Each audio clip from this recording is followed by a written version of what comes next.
This was the scene about 24 hours ago, the place affectionately known as the Grove here in Oxford, Mississippi.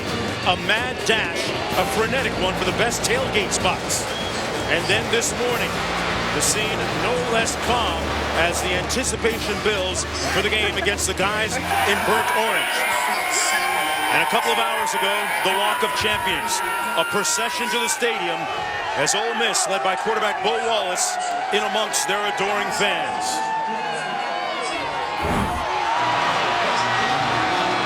Welcome everyone to ESPN's College Football Finale. You're watching the SEC on ESPN.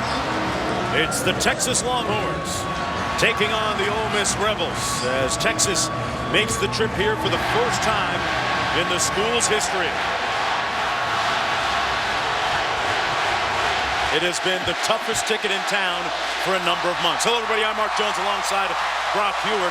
Jessica Mendoza down on the field joining us in just a few moments. Brock, a couple of years ago, Ole Miss won only 4 games. Last year, less, just 2.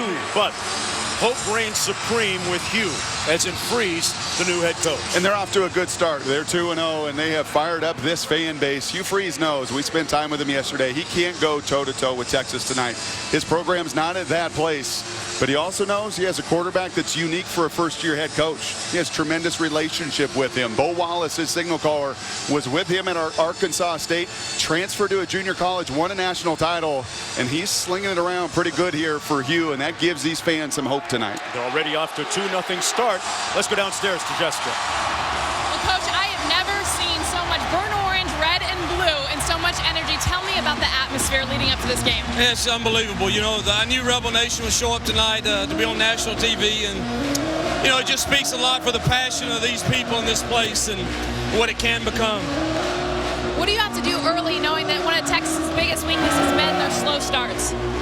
Well, I hope they have one tonight. You know, I don't know if we're at a point in our program where we're ready to defeat them, but I know that we're going to give it a great shot, and we need to get a break early. What else do you need to do specifically early to be able to get ahead of them? I'm sorry? What else do you need to do specifically this game? No. It'd be great to score some points on the first drive or so and to get a stop. I think I'd give our kids some confidence. We're playing so many young kids that I know they're jacked up out of their mind, and they need to calm down a little bit. Hopefully we can get that done. All right, thanks a lot, Coach. Thank you. Well, Hugh Freeze intimated exactly what his team has been going through. His players have been hearing it from their classmates and people around campus all week and around Oxford, Mississippi. Beat Texas. That has been the clear message. And Vaught Hemingway Stadium has been sold out. Over 60,000 plus. Mark, you've been doing this a long time. Do you feel what I feel? I mean, the energy in here. When I landed Thursday night, and the kid at the rental car center, he was ready. When the Mannings have come to town and Archie and Cooper are here in their box, you know it's a big deal. Many saying this is the biggest game here since Eli back in 03 with LSU. Tough ticket. Texas here for the first time in the history of these two schools. And the energy is palpable.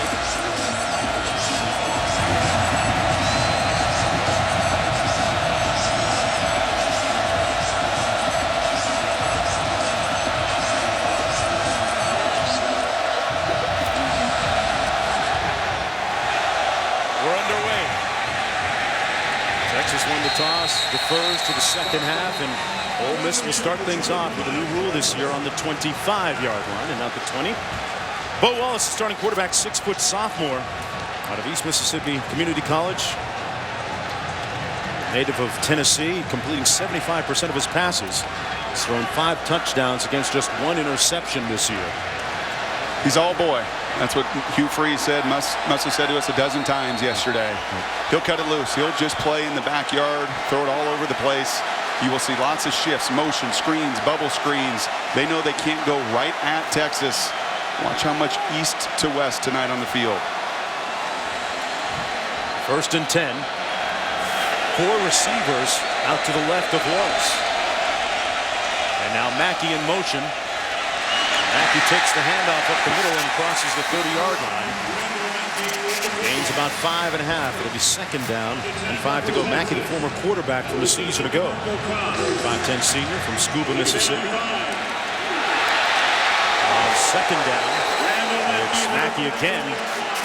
Got about 2 yards. It'll be third and about 3. Phillips making the stop for Texas. Up tempo. They do that for a number of reasons. They try to get their playmakers in space. They've also got to attempt to slow down the 2 All-American defensive ends for Texas. That's Okafor, number 80, Jeffcoat, number 44. Can't let them pin their ears back. Can't stay in one spot with those 2 rushing you. 3rd and 3 for Wallace. A quarterback draw. Has the first down and then some across the 42-yard line. Picks up 10 on the play. When you're playing elite defensive ends, you need to move the pocket. You can't ever give them the same look twice. You will see fly sweep. You will see reverses. You'll see multiple formations. And for Hugh Freeze, he really wants it up tempo tonight. Trying to keep Okafor and Jeffcoat off balance. Wallace fires incomplete. They tried to set up the receiver screen to Jamal Mosley. It'll be 2nd down and 10. This is a Mississippi unit that leads the SEC going into the week in total offense per game. Keep track of first downs tonight. In my opinion, they lead in so many of these statistical categories because of that success on first down. That's why they're 57% conversion on 3rd down. When you're up tempo, think Oregon, think the elite up tempo teams. Success on early downs often leads to success later and throughout the game. That's Barry Brunetti now in the ball game, the backup quarterback. And he's more the runner of the 2, even though Wallace not afraid to tuck it as we saw earlier. Got a bunch of different packages for Brunetti. He's going to keep the ball and run up the middle across to the 45-yard line. Picked up about 3. It'll be 3rd down and 7 to go for Ole Miss. I think this Mississippi staff knows UTEP, Central Arkansas, that's one bit of contact for your signal caller because Wallace will tuck it and run. It's quite another when you're playing Texas, LSU, Alabama, the rest on their schedule this year. They like to mix in Brunetti's run style. Manny Diaz, the defensive coordinator for Texas, has a very talented defensive front. And 3 starters returning in the secondary for the Longhorns as well. 3rd and 7 coming up for Ole Miss. Allen in motion, now 6. Wallace tried to hit Jeff Scott, who wasn't expecting the pass. 4th down coming up, and the Rebels will punt. And you better be aware, and you could see the young quarterback going right over to the veteran Scott saying these guys, they come, especially on 3rd downs. Lots of blitzes, lots of pressure. You got to give me an outlet. I need completions here early in this game. 0 for 2 start, not what Wallace was looking for. Andre Diggs standing at his own 10-yard line. Ready for this punt from Jim Broadway for Ole Miss.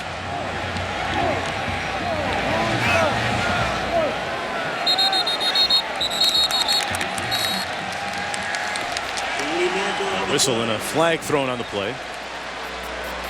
False start. Offense, number 13. 5-yard penalty, 4th down. Going to go against Ole Miss. We'll move it back 5 yards to the 40. Hugh Freeze in his first year as head coach talked to us earlier yesterday about the great opportunity his team has. Looking for their first 3-0 start since 1989.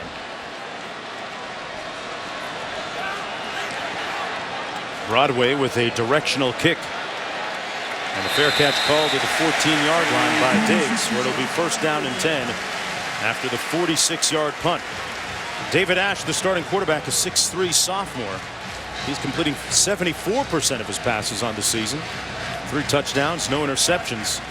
3-3 as a starter going back to last year. What do you make of his development up to now? You love the no interceptions in the last 5 games, but the eyes of Texas are watching David Ash tonight, as is his offensive staff. They want to see him be a little bit more aggressive. As much as Ole Miss is going to come after him tonight, he should have his shots down the field. Joe Bergeron, the lone back.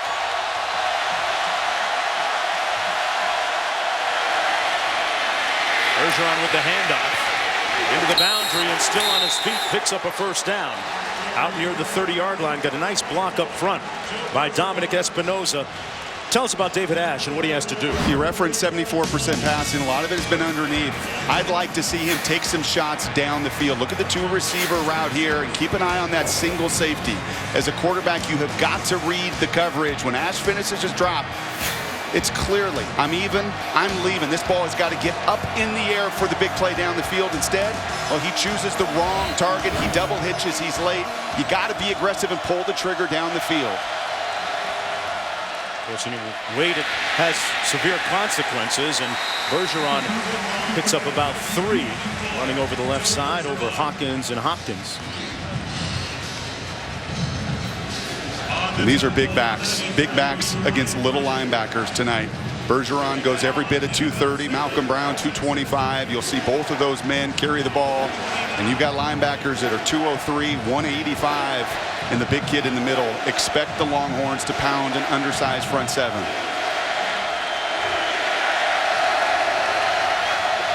Second and 7.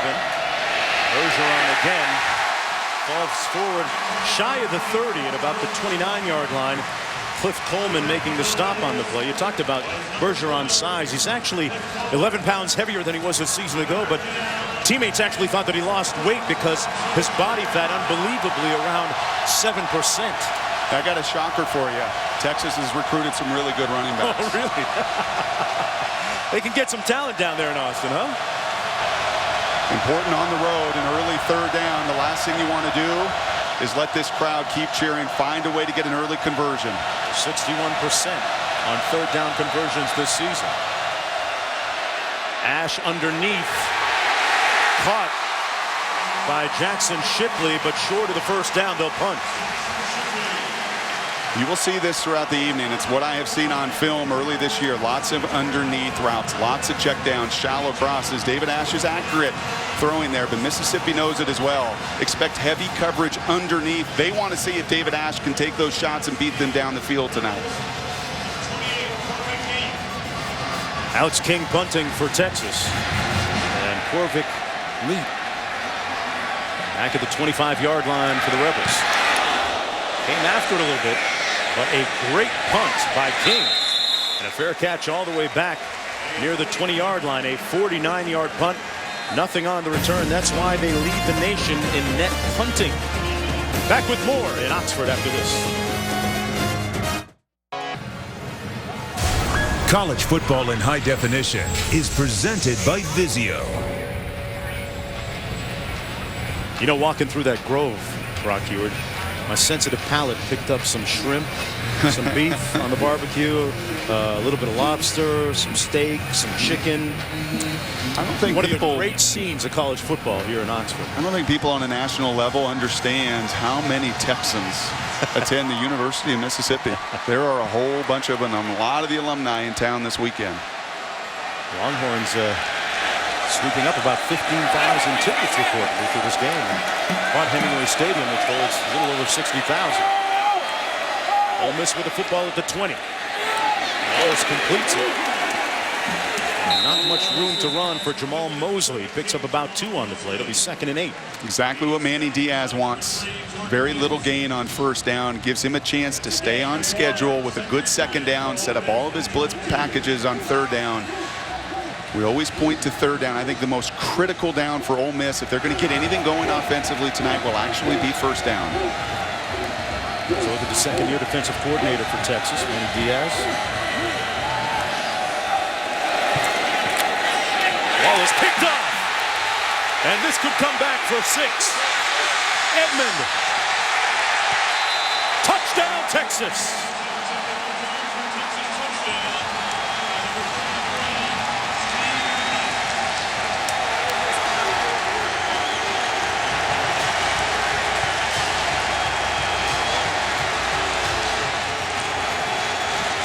Mack Brown has been able to hang his hat on his defensive unit in the first couple of games this season.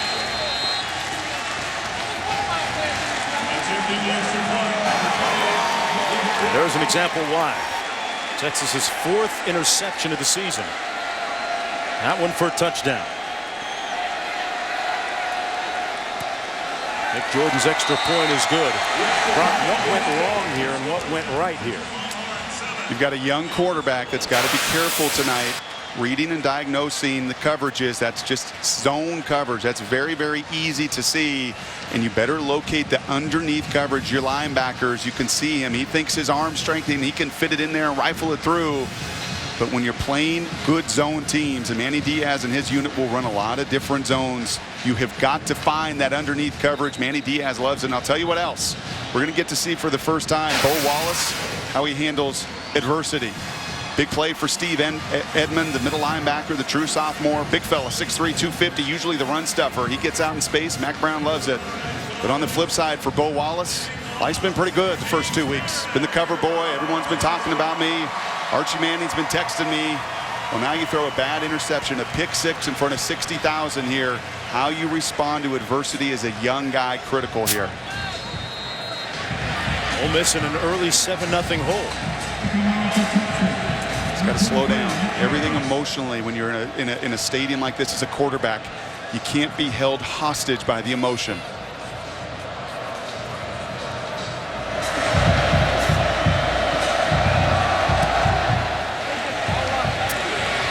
Those of you that were watching Florida, Tennessee here in Oxford, Mississippi.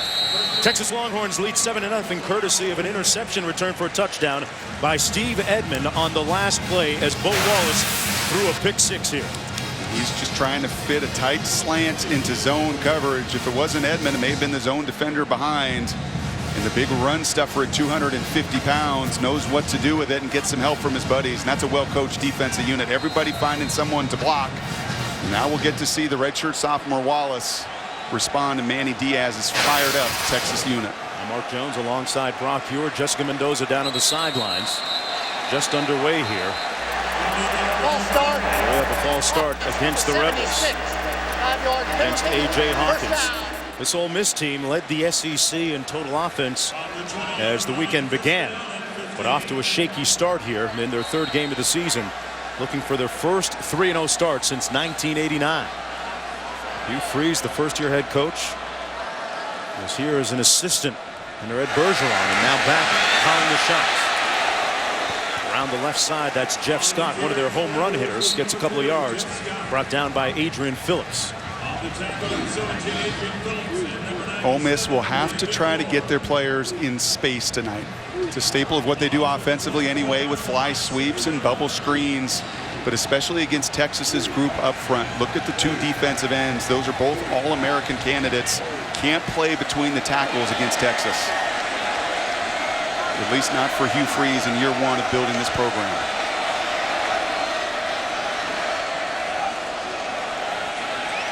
Wallace under duress and sacked. Back at the 19-yard lines. Let's take a look at our impact players brought to you by Chick-fil-A. We'll keep you. Impact players brought to you by Chick-fil-A. Bo Wallace makes this offense go. You referenced Jeff Scott, 4'3" guy, home run hitter. Dante Moncrief's a 6'3" wide receiver. We're yet to see him tonight, but he is their one-on-one matchup. They like to throw the deep shots too. And C.J. Johnson, converted linebacker, will be all over the defensive front tonight. Well, Brandon Moore just made the sack. He won a national junior college championship last year with his former teammate and now quarterback for Ole Miss, Bo Wallace. So they get reacquainted on that last sack, setting up 3rd and 16. Wallace with nowhere to go, sacked again. Back at the 16-yard line by Jackson Jeffcoat. And it's 4th and long. They'll punt again.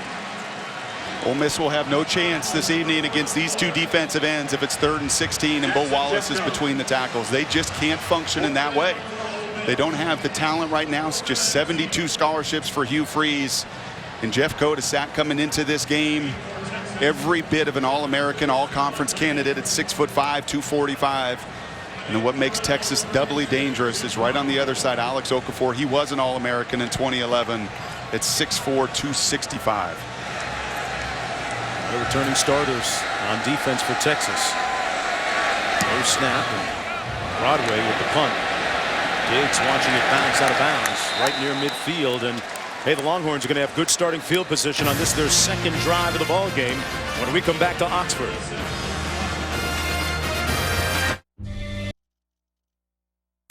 ESPN College Football Finale, brought to you by Nissan, premier partner of the Heisman Trophy, and MetLife. I can do this. Look at one of the greats here at Ole Miss, Archie Manning. His son Eli played here, and this was the scene pregame, greeting Mac Brown along with Cooper, one of his sons. Archie says this is one of the biggest games ever for Ole Miss. He taught his guys how to play some quarterback, didn't he?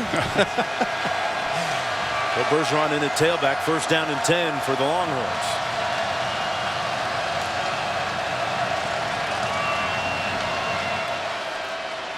Bergeron with a gaping hole up the middle. Deep into Ole Miss territory at the 48-yard line.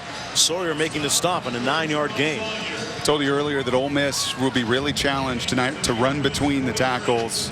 It's the inverse for Texas. Their strength is their size up front and these bowling balls at running back. They want to run right at Ole Miss. The Rebels have some size between the tackles, but very little with their linebackers. I expect a heavy dose, lots of power football running right at Ole Miss. Single back formation. Malcolm Brown now in the ball game, and flag thrown. Ball start. Offense number 55. 5-yard penalty. Second down. Texas offensively coming off a shutout of New Mexico last week, 45-0. A lot of guys got to play. Mac Brown said he felt pretty good about the opportunity that a lot of his guys got in and got some good reps, some quality reps, and shaping up to be a pivotal game here tonight against Ole Miss. This is the first appearance ever at Vaught Hemingway Stadium for Texas. Good situation to take a shot. Malcolm Brown into the boundary, squares those shoulders, gets upfield, and Brown with a first down all the way to the 23-yard line. Man, he got a great block, Brock, from Donald Hawkins. That's your left tackle. Take a look at your wide receivers as well. Mac Brown, that's just perfect technique. You don't have to overwhelm them. You want to stay in front of them and just give your big back a little bit of room so he can do exactly what you said, get those shoulders north and south. What, they just bullied those Ole Miss people downfield. Brown, the deep back in the eye, takes the toss. Lowers those pads, and after contact, picks up another 3 yards down to the 16-yard line. And this tackle on the play by Hamilton. And for defensive coordinator Dave Womack, this is his worst nightmare. This is exactly the way you didn't want it to go. First of all, you hate to see your offense give up 7 points. And then secondly, you're just allowing Texas to not do anything fancy. They're playing right within their strength and running it right at you. They've run the ball 6 times so far, in contrast to 1 pass attempt. Having their way offensively right now. Ash hands it off. Bergeron back in the ball game, and Bergeron close to the first down, depending on the spot. Looks like they're going to spot it just about half a yard short. Brian Harsin from Boise State. We've all gotten used to seeing lots of formations, lots of shifts. You just watched Brent Peace as well at Florida, who's brought that same system to the SEC and the Gators. On 3rd and short, brought down after a short gain, but enough for the first down. It's Bergeron again. C.J. Johnson making the tackle. It'll be first down and 10, just outside the 10 for Texas. Dave Womack was very honest with us yesterday, and it was one of the first times I've heard in my career a defensive coordinator at times be that brutally honest, that I've got corners playing linebacker, I got safeties playing inside linebacker, I've got an inside linebacker playing defensive end, a real hodgepodge group defensively. This is Brown, and for one of the few times they met resistance up the middle, unable to get many yards on that carry. Keith Lewis making the stop. So how do you offset that? You offset that by doing what Manny Diaz wants to do, and that's win on your early downs like you did right there and hope to get David Ash into some passing situations. I'll tell you what, Brock, it looks like a fire drill on every play with all the different players coming onto and off of the field. Brown takes the toss. Stopped up again just inside the 10. So it'll be 3rd down and long. Kimdichie making the stop. And it's really for 2 reasons. Number one, for Mac Brown, he likes a lot of his young kids and trying to find roles for their speed and playmaking ability, so they'll run out a lot of different personnel. And then for Dave Womack, as challenged as he is personnel-wise defensively, he's going to try to mix and match all night long. You expect to see Ash make a play with his arm here? They've only thrown it once. I expect him not to turn it over. He hasn't done that in 5 games, and that's the one thought you got to have. If it's clean, I'm going to rock and fire. If it's not, I got to count on 3 more points here on the road. get a first down without scoring. They're going to blow it dead. Looks like we had a little motion up front against Texas. False start. Offense, number 81. 5-yard penalty, third down. Move it back a little bit. Back to the 14-yard line. Third and 14 to go. How does that change things, if at all? It really doesn't. It's still the same philosophy. Touchdown to check down and avoid a major mistake, especially when you're on the road. See if Ash can make a play here with his arm. Into the end zone, has a man, and overshoots him out of bounds. Jackson Shipley appeared to be open, but I'm not sure that he had enough real estate back there, Brock. Fourth down, and in comes the field goal unit, which has been a little bit of an adventure for Texas. I think he does have enough room if he just gets it up a little bit early. He still double hitches, and that's a throw, that's a wheel route that you have an aiming point, and that aiming point was that back pylon. You put a little touch and let him run, and that's going to be 7 points. And those are the throws. Those are the difference makers that this Texas coaching staff wants to see their young quarterback make. Nick Jordan in to attempt this field goal. 31 yards out. He's 2 of 5 on the season. This one right in his wheelhouse, and he knocks it through. Well, David Ash had an opportunity on that last pass attempt, and you get the feeling even he knows that this one might have gotten away.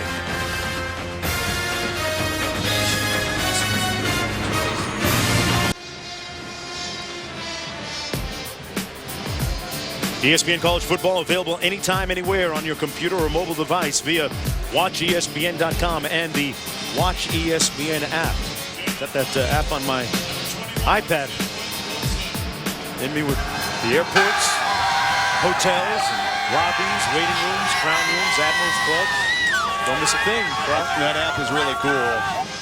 But you know what's even cooler? This atmosphere tonight. Yes, sir.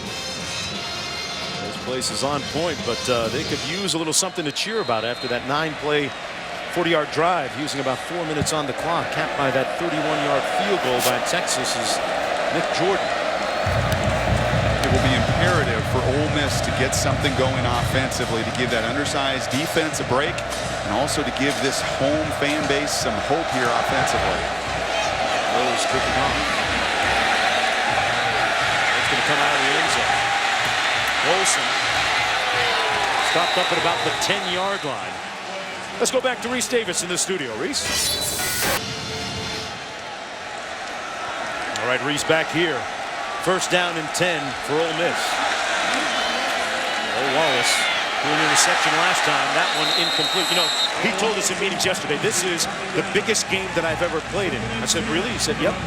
Easily, because it's a new program. We've got a lot of recruits here. This is a big game against a quality opponent. This is where we're really going to show who we are. Wallace winning a national junior college championship last year. But the stage much bigger and brighter tonight.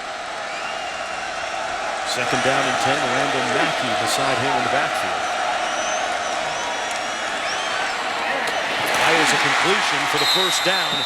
At about the 22-yard line, Vince Sanders makes the catch. And there's the first completion of the night. A nice deep out route shows off some of the arm strength for Bo Wallace. The screen game's not been effective. Able to block the 4-man rush and just give your young quarterback a little bit of life. Give him some room to throw. Come after him with a blitz. Completes another pass out to the 32-yard line. Dante Moncrief, he's one of the game changers for Ole Miss. Got a 55-yard touchdown pass last week early in that victory against Utah. Big imposing target at 6'3". They come his way again. He can make you miss a little bit. Makes it out to the 33-yard line. 2.5 minutes to go here in the first quarter. He is a nice target. 6'3", 215. Had a breakout freshman year last season. Watch him in one-on-ones tonight. Wallace really likes to take his shots down the field. And that safety's in center field. He can look him off and hit his big target.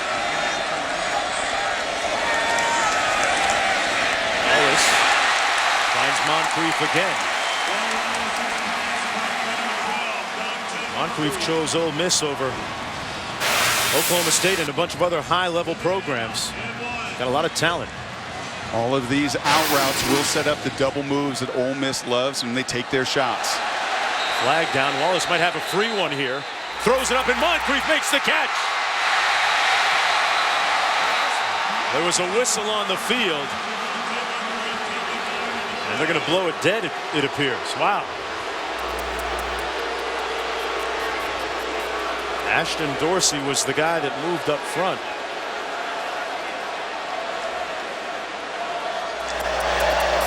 Offside.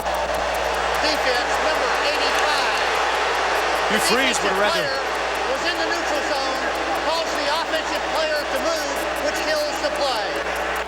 And there's the key point there. The offensive player move, which drew the whistle for the referees. No one could hear it in here. Hugh Freeze couldn't hear it. And give some credit to the young quarterback coming back from an interception, knowing he has a free play to his big target, 6'3" leaper outside. The second part of that sentence, the key, the neutral zone, then the player flinched and moved. The whistle was blown. The play is dead. Well, Wallace apparently getting into a little bit of a rhythm here. Randall Mackey sets up in the backfield.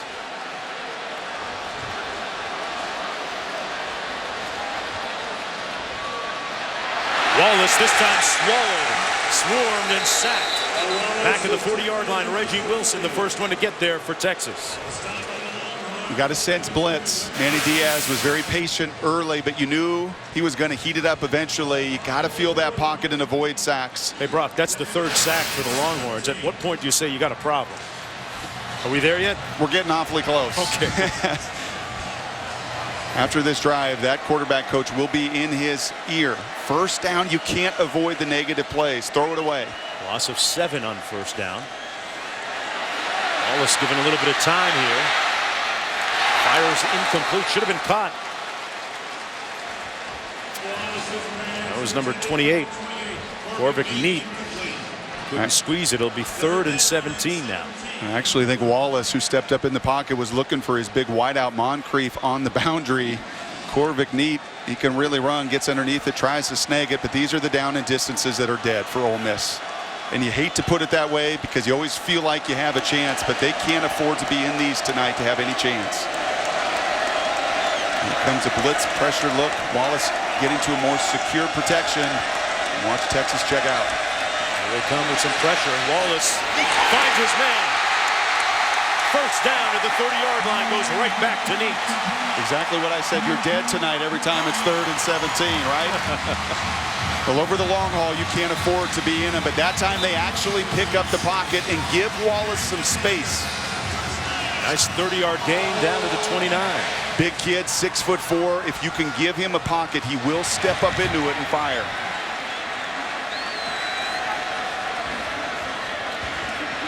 Wallace keeps it himself. Hey, he can run a little bit. Down to the 17-yard line where Phillips finally makes the tackle, but another first down on a 12-yard gain. With Jeff Scott missing week 1, Bo Wallace is actually this team's leading rusher with 135 yards coming in. Former Mr. Tennessee, Mr. Football in that state. And a nice hesitation move by Scott. Down to the 2. First and goal.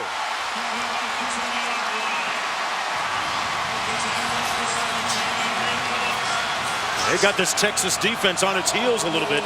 Look at that 14-yard run. Look at the hands on the hips. Look at what early down success does for your tempo. Wallace hands it off again. This time Scott with nowhere to go. As time winds down in the first 15 minutes of play, what an electric atmosphere here at Vaught Hemingway Stadium in Oxford, Mississippi. Under the lights. Texas's defense with its backs to the wall when we come back. Monday night. Second and goal coming up for Ole Miss, and Bo Wallace is a different quarterback on this drive. Why do you think that is, Brock? He's put the adversity behind him. And when you can get a few completions, his strength is that arm outside. He found some early completions on those early downs. And this guy can make plays. 53 touchdowns at junior college a season ago and leading his team to a national junior college title. 12th play of the drive coming up. Gets it off. Touchdown, Mackey.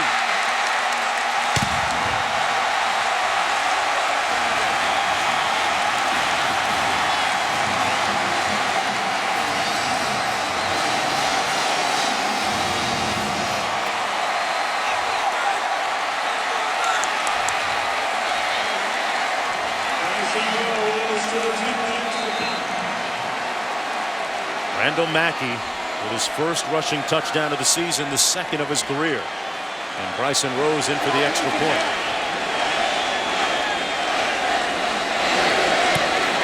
Ole Miss back in it.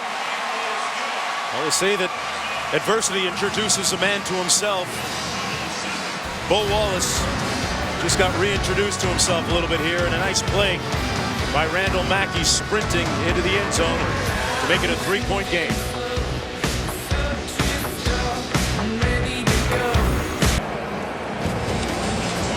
Welcome back to ESPN's college football finale. It's the SEC on ESPN. From Oxford, Mississippi. Look earlier today at the Grove. A lot of RVs, a lot of barbecues, a lot of satellite dishes, a lot of flat screen TVs, a lot of happy people. Texas leading 10-7. This is the 7th meeting all time between these two teams. First time that the Longhorns have ever made the trip here to Oxford. The SEC is chock full of a lot of bucket list destinations. LSU and Alabama and Auburn and the Swamp. You go through the entire list. Between the Hedges at Georgia. This place, this weekend, it's been as special, and the energy really as remarkable as any place I've seen. It's kicked 7 yards deep to Johnson. They'll take the touchback, and let's go back to Reese in the studio. Reese back here, 1st and 10 from the 25. Ash with a little bootleg action under heat. And that's where he makes plays with his legs. Ash out to the 33. Johnson makes the catch. And that's that added dimension that David Ash brings the Longhorns, right? A very natural runner. He had a 49-yard rushing touchdown a week ago. Really, when he came in and was thrown into the fire a season ago as a true freshman, that was his greatest talent and his greatest strength. He is growing as a passer, and I like that call on 1st down. As run heavy as they've been, give this kid on early downs a nice play action pass. Malcolm Brown behind Ash. To into the boundary. Hard run out to the 35-yard line. Jessica, what's that Mississippi defense saying? Well, Mark, C.J. Johnson on the sideline when the defense was over here, rallying them, saying, we are not blocking anybody. Who is blocking? Not one of us. We need to make an adjustment. Coaches telling them, hey, we're hitting too much on the upper body. If we get an opportunity, we need to hit low. I'll tell you what, C.J. did not even sit down. Coaches tried to get him. He said, no, I am too fired up. Yeah, he's the emotional leader, Jessica, of that defensive unit, at least one of them. Worked a lot with Eric Burgess. Played in the NFL over the summer. And 1st and 10, and Texas going to call timeout. It's their first timeout of the half. We're going to take one along with them. Back with more right after this. I have no idea. ESPN College Football Finale, brought to you by the Dr. Pepper Tuition Giveaway. Learn more at drpepper.com. And American Express. Welcome to the possibilities of membership. Welcome in. I'll tell you what, I saw a guy in the Grove there on chaps. He was wearing chaps. Come on now. He's really immersed in the environment, huh? The Longhorns have come to town. 10-acre plot of land right next to the stadium. As we showed earlier, quite a scene with everybody setting up, and they've had plenty of time to get ready for this late kickoff tonight. They started setting up at 9 o'clock last night. 1st down and 10. They fake the fly sweep and blow this play dead. Flag down on the far side of the field. False start. Offense, number 81. 5-yard penalty. 1st down. It's against Greg Daniels, Mac Brown. And that's his second tonight. He had one down there in the red zone as well. Got to hold your water. It's loud. Further you are away from the football, you really got to, even at times, just wait a second. As effective as your run game has been tonight, can't afford those negative plays. This is Texas's first road game of the year. And guess what? When you jump off sides, guess what that does to these 60,000 Rebel fans. It gets them further invested, further involved, feeling like they're a part of this thing tonight, really helping that defensive unit. Look into the eyes of quarterback David Ash of Texas. This game a litmus test for the Longhorns at the quarterback spot. We'll find out exactly what they have. At least have a better idea when this night is over. Ash hands it off. That's Marquise Goodwin. Goodwin's got that Olympic speed. And there's your gold medal. 69 yards to Pater.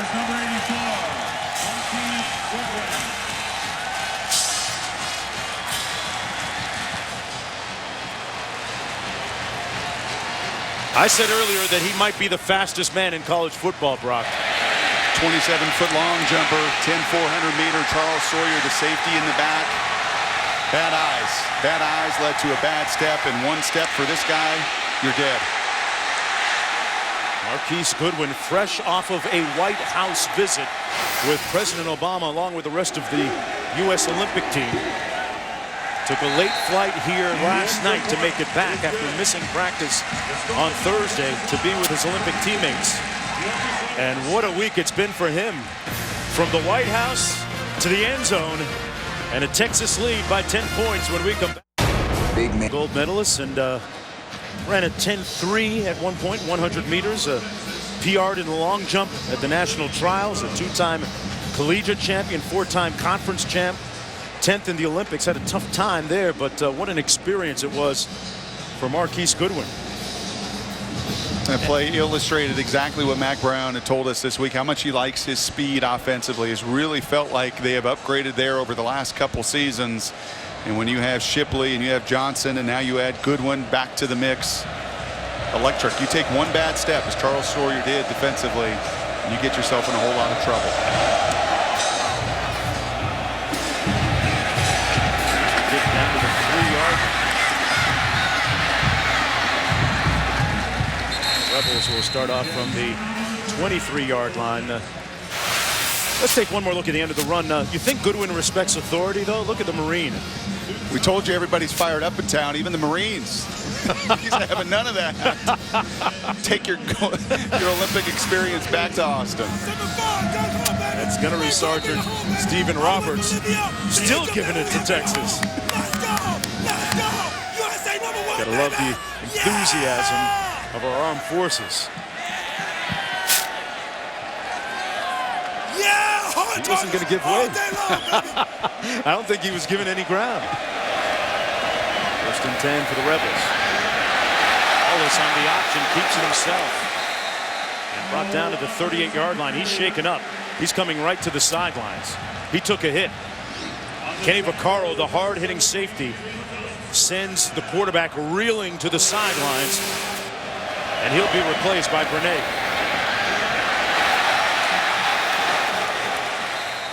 Kenny Vaccaro will stick you. Jeff Scott takes the handoff.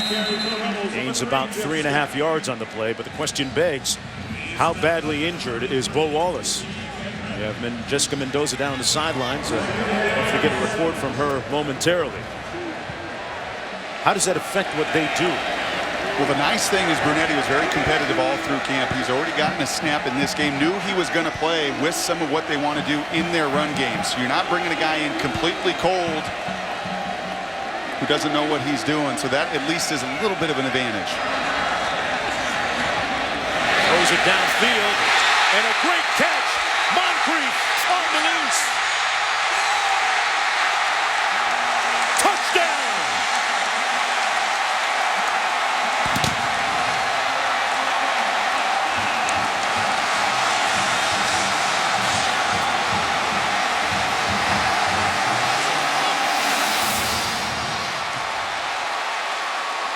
Dante Moncrief, but did he stay in bounds?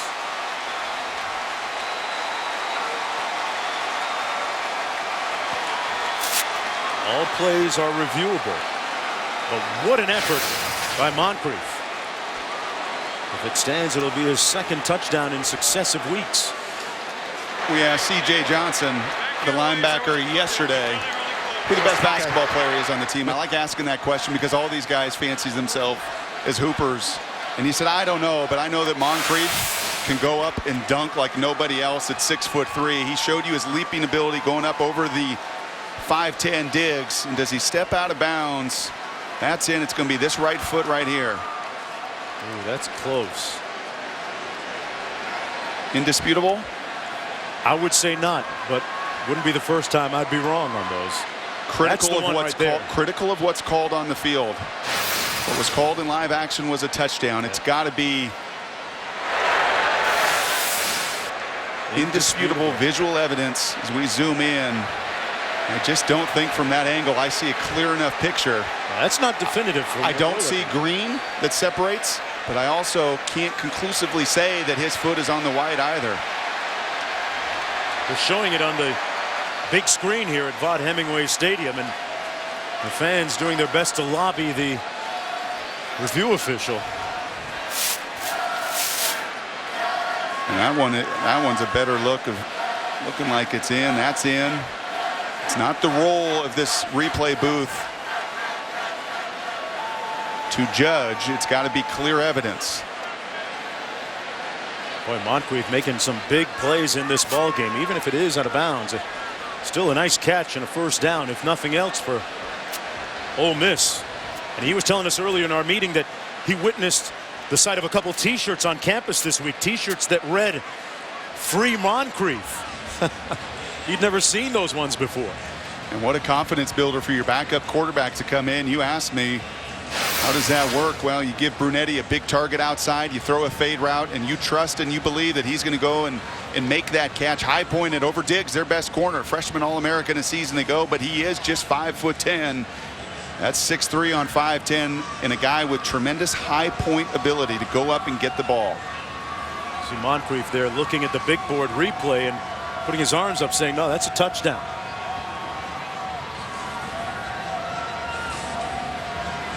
He's already got 3 receptions in this game.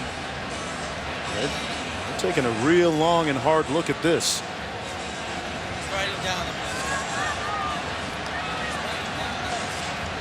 This play under review.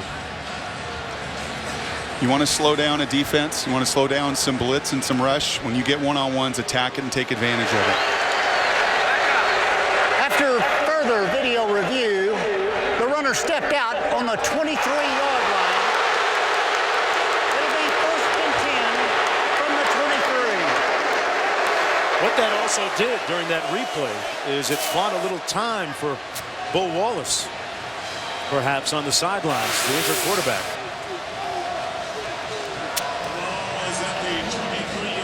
I just don't see it. I just don't see indisputable visual evidence. Maybe that's the step right there, but we're high up. 36 yards on the game, and Bo Wallace back in the ball game.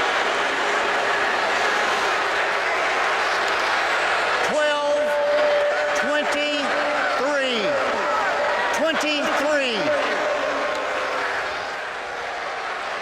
Well, our Jessica Mendoza reporting a couple of moments ago that Bo Wallace just has had the wind knocked out of him, and he's back in the game right now. There's one of those T-shirts, "Feed Moncrief."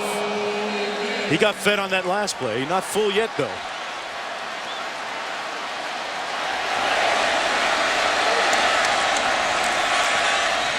And first down, nice move by Mackey. Still on his feet. And close to another first down. Let's go down to Jessica. Mark, you mentioned those Feed Moncrief shirts. I talked to the guys who made them. They said, hey, he is a beast. They need to feed him the ball as much as possible. I talked to Bo Wallace yesterday, and he said, hey, that is a rule I need to live by. I need to feed that guy the ball as much as possible. Yeah, their chemistry, Jessica, has really improved, and they worked on it a lot over the summer.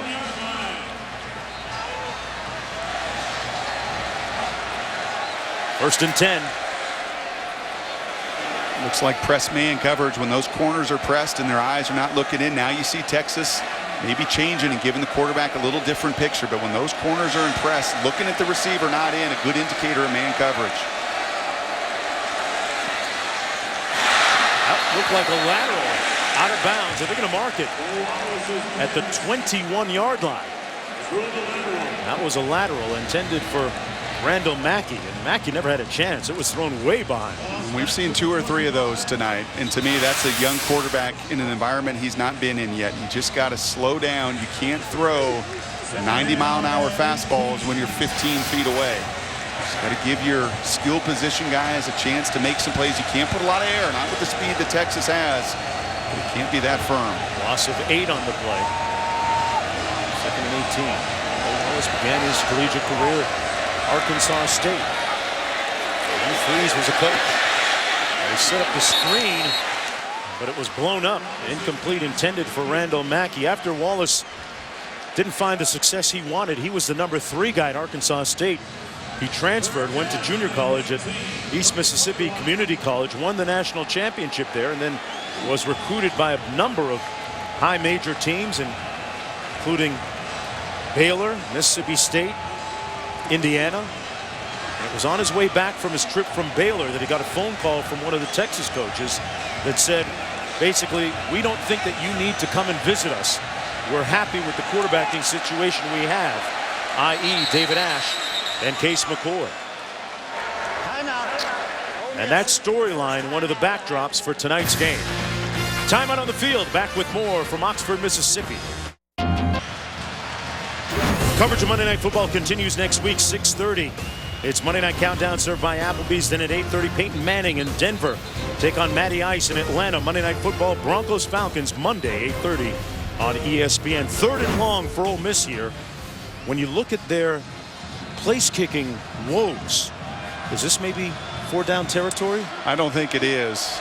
No, I think you need. No, I don't think it is. I think you've got to try to find a way to get points after another productive drive. Wallace completes the pass to Mackey out of the backfield, and a flag thrown. It looked like it may have been a horse collar tackle. Jordan Hicks making the stop on the play. Personal foul, horse collar, number 3. Half the distance to the goal, automatic, first down.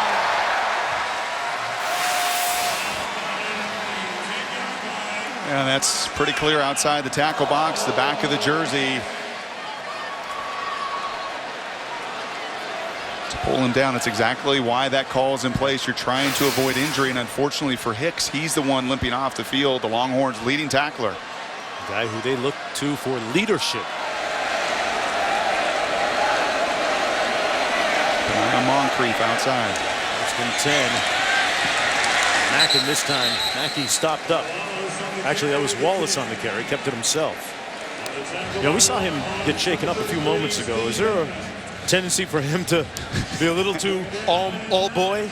I mean, a little too exuberant, maybe not getting down enough? What he is going to learn is that within the SEC, and this defense for Texas is SEC worthy, you've got to find a way to get down. It's one thing against Central Arkansas week 1, UTEP last week, to run through contact. You're not going to survive through your schedule this season unless you learn how to get down. Wallace pump fakes and is slow back at the 20-yard line. Texas dialing up some more heat. And they lit him up. Alex Okafor got there along with Steve Edmond. A loss. Actually, that's the 4th sack. And they're trying to set up the screen game. You can see the offensive linemen leaving. The screens have not been effective tonight. A lot of negative plays for Ole Miss in their screen game. The speed of this defensive line is getting right on top of the quarterback, but you still have to find a way to avoid the negative play, to throw that ball away. Okafor with his 11.5 career sack. All-American candidate, 3rd and 19. Wallace sacked again. Okafor again. The remix. And I love how they utilize these defensive ends. They stunt, they slant. You saw him loop inside on the last rush. You have 2 tackles making their 3rd starts in college football against one of the best in the game. Well, Brock, the good news is they're still in field goal range. The bad news is Bryson Rose is 0 for 4 this year. This is going to be a 39-yard attempt.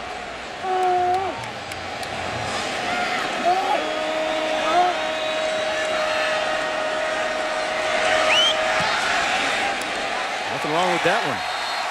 Rose knocks it through, his first one of the season. And the lead down to 7 when we come back. Celebrating its 8th year sponsoring the Good Hands Field Goal Nets, Allstate makes contributions to participating universities' general scholarship funds for each field goal and extra point kicked. To date, Allstate has contributed more than $2.6 million in scholarship monies. And Alex Okafor had the good hands and good moves, couple swim moves, bull rushes, whatever you want to define them as, partner. In that last sequence, a couple of sacks. Texas already with 5 sacks in the game. And this is a group that was so good for so many years at getting after the quarterback. Since 2008, in fact, the #1 team in college football in sacks. This year, just 2 through the first 2 weeks. Very different story tonight as they've gotten after Ole Miss with 5 sacks and really hurried that pocket on nearly every throw.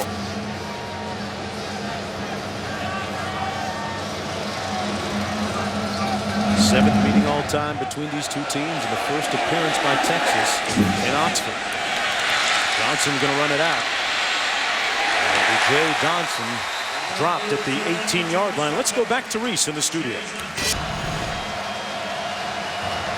That's a heck of a play to win it for the Hilltoppers and a bad result for the SEC. First and 10 for the Longhorns, just shy of the 20-yard line. Ash hands it off to Joe Bergeron. Bergeron, the team's leading rusher coming into this ball game. And, you know, Mac Brown bristles at the perception of Texas being a quote-unquote running team, Brock. Why do you think that is?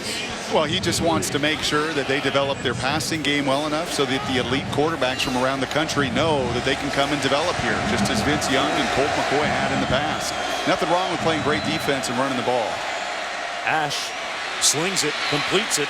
That's Davis with his first reception and a first down out near the 35. In fact, I believe the last 6 national champions out of the SEC, many of them followed that model.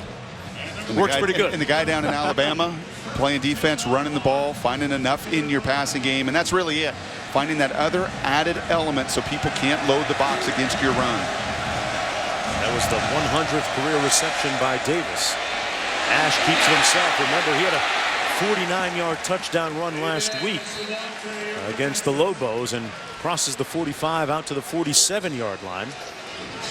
Texas playing a little tempo here. A 12-yard gain by David Ash. They bring their extra tackle in to play jumbo tight end, 77 Pillman. Expect big, heavy run behind a lot of your heavyweights on the right side of your line. Play fake. Going to try and hit a deep one. Caught. Goodwin down to the 6-yard line. Another long play and a big one by Marquise Goodwin. That one for 47. You're going to see the same combination that we saw in the pregame. The shot down the field to the post route, and this time Ash pulls the trigger. He doesn't hesitate. He underthrows the ball just a little bit, but the big play down the field. They go quick. And down to the 3-yard line. It was Malcolm Brown. Marquise Goodwin with another long play for Texas, one of their home run hitters. And if they can bring that, if they can take those shots, if that ball is not underthrown, I still like him pulling the trigger much earlier than he has the first 2 weeks. He's got to throw it a little bit further. If they can bring that element with the heavy run game, you become so difficult to defend.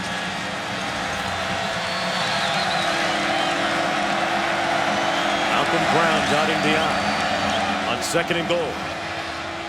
Got him. Ash wide open. Touchdown Longhorns. DJ Grant.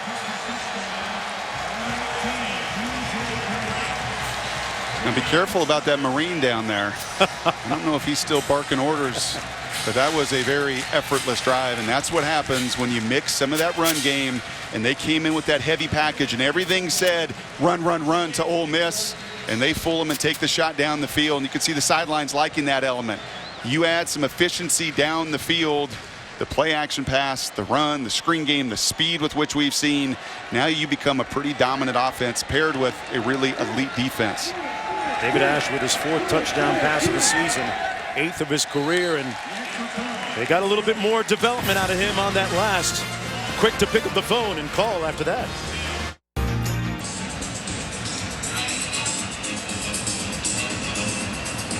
Well, it was Grant with a touchdown reception a few moments ago, but it was Marquise Goodwin that set it up with his long reception on the pass from David Ash. And Ash showing a little bit of growth, didn't he, on that last drive? You know, in talking to Brian Harsin, it's not rocket science when you watch young quarterbacks. And for some, it takes a different amount of maturity and a different amount of time. Some get it right away. Marcus Mariota at Oregon seems to get it right away. Matt Barkley as a freshman got it right away. And then others need to see it a few more times. I need to rep it. I need to look at that picture 2, 3, 4 times. But that was a much, much better throw. Almost the exact same concept as we started this show with, where he was just late to pull the trigger. And Brian Harsin said, yeah, that's what we're working on, because if he can bring that element with the amount of playmaking and speed that they have. Well, you got a Marquise Goodwin running downfield at that speed. And it's trust. That's really what the word is. People will say conviction and anticipation, but it's really trusting that your go-to guys, your game breakers, that if I put it out there, they're going to run under it. Well, Goodwin said that being around all those world-class athletes in competition and in the athletes' village really got him in the right mindset. Yeah, from a maturity standpoint, when you're around grown professionals, grown men, you come back to college and have the opportunity to really maximize your senior year. Be the go-to guy. And Ole Miss will take it at the 25. Let's go back to Reese in the studio. Mark at 14. All right, Reese. Boy, what a run by him. We were talking earlier about Texas and this run and play defense, making sure they throw it. People didn't realize with Stanford and Andrew Luck, they ran it almost 60% of the time. And when you can run it, you can play pass, and you can do all those things, you become pretty effective offensively. Wallace hands it off. Scott in the open field. And he can be lethal there out to the 43-yard line. Ran for over 100 yards last week. Patterns his game along the lines of former Rebel Dexter McCluster. Picked up 18. Wallace completes it to Neat. A little bit Neat out near midfield.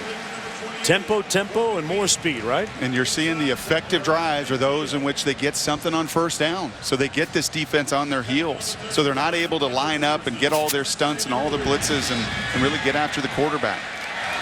7-yard gain, and Scott again picks up the first down. Scott, the 5'7" junior from Archbishop Carroll High School out of Miami, Florida. Oh. First down for the Rebels. Coming on to 6 minutes to go here in the first half. You got Moncrief right here in a one-on-one. Texas showing blitz. We've seen them be very aggressive to Moncrief down the field. And when they audible, looks like Texas is adjusting as well.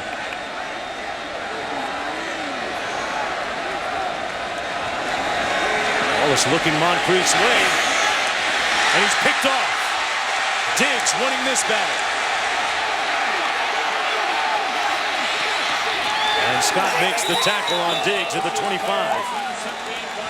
But Bo Wallace throws his second interception of the game. There's a lot of teaching tape for Hugh Freeze with his young signal caller.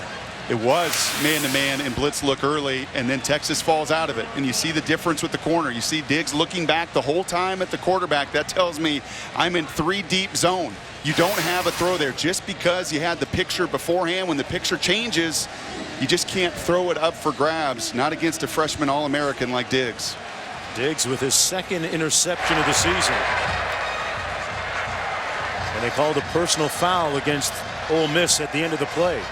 Give a lot of credit to Manny Diaz in that defense as well. There's many groups in college football in a 20-hour work week that can't get their kids to adjust. That they come up, they show blitz, Ole Miss steps back, they change their play. What does Texas do? They change as well and adapt and overcome. Real credit to Manny and his defensive unit adapting on the fly.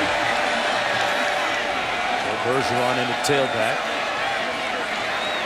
First down and 10 for the Longhorns. Texas looking for their 6th consecutive 3-0 start. And the play clock expiring. They maybe got a timeout before. Texas requested a timeout. Matt Brown down to his Lone timeout in the half. Back with more after this.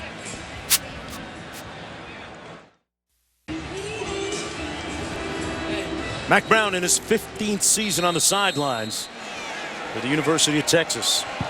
His team with a 14-point lead, about 5.5 minutes to go here in the first half. Mark Jones along the clock here. Jessica Mendoza down on the field. Ash hands it off to Bergeron, miraculously staying on his feet. Took a couple of hits, absorbing the blows and gaining about 4 on the play. Johnson finally making the stop. Well, more than likely, Bergeron's bigger than C.J. Johnson, who's their starting defensive end. Bergeron and Brown north of 225 and power running backs. Ash with a quick 3-step drop completes it to Grant, who caught the touchdown pass on the last series, picked up about 5. 3rd down and short coming up for Texas. And this is a big one for Ole Miss. At home, the 60,000 here are doing the best they can to stay in this game and to help you. Finding a way to force a 3-and-out would really benefit the home team with this home crowd behind them.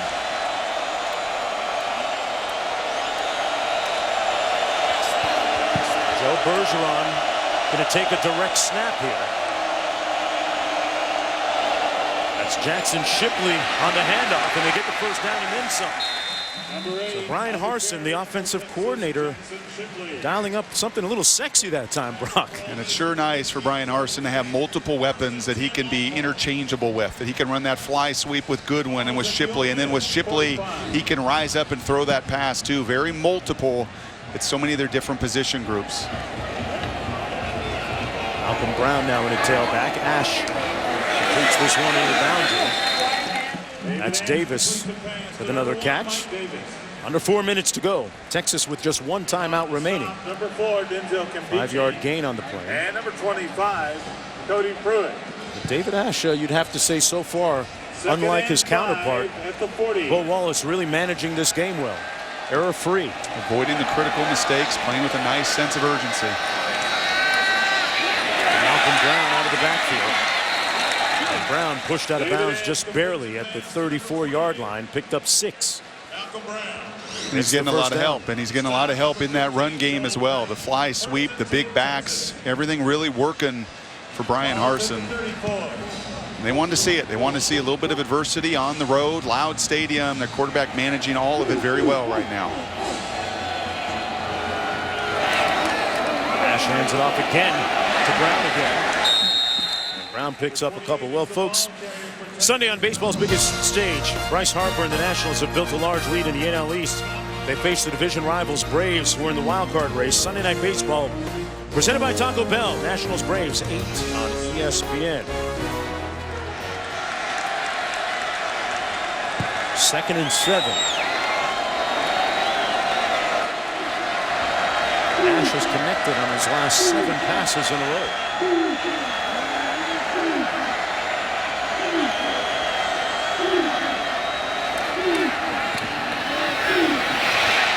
Tucks it under, then throws on the money again to Davis.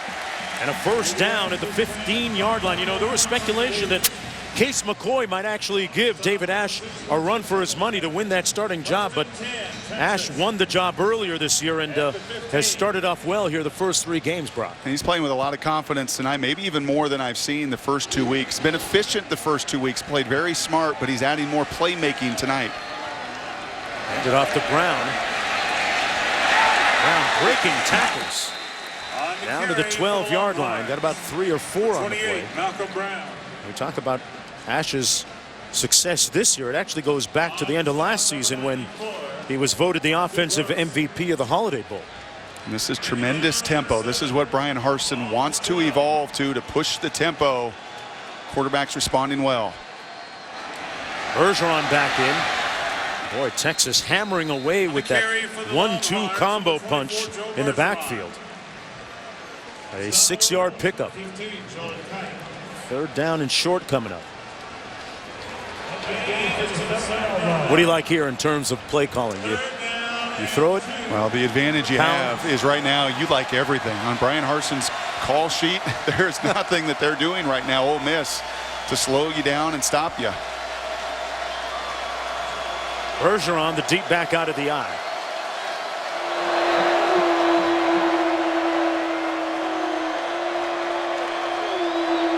Ash hands it off to Bergeron. Has the first down. It'll be 1st and goal at the 2, and he's upset that he didn't get into the end zone. Well, when you're splitting carries, you don't know who gets the next one. Saying greed is good, huh? Sometimes. Competitive greed. I want the touchdown. I want to score within the framework of the team, but absolutely. It's a nice thing about having two guys, two workhorses, constantly motivated. The 11th play of the drive coming up for the Longhorns.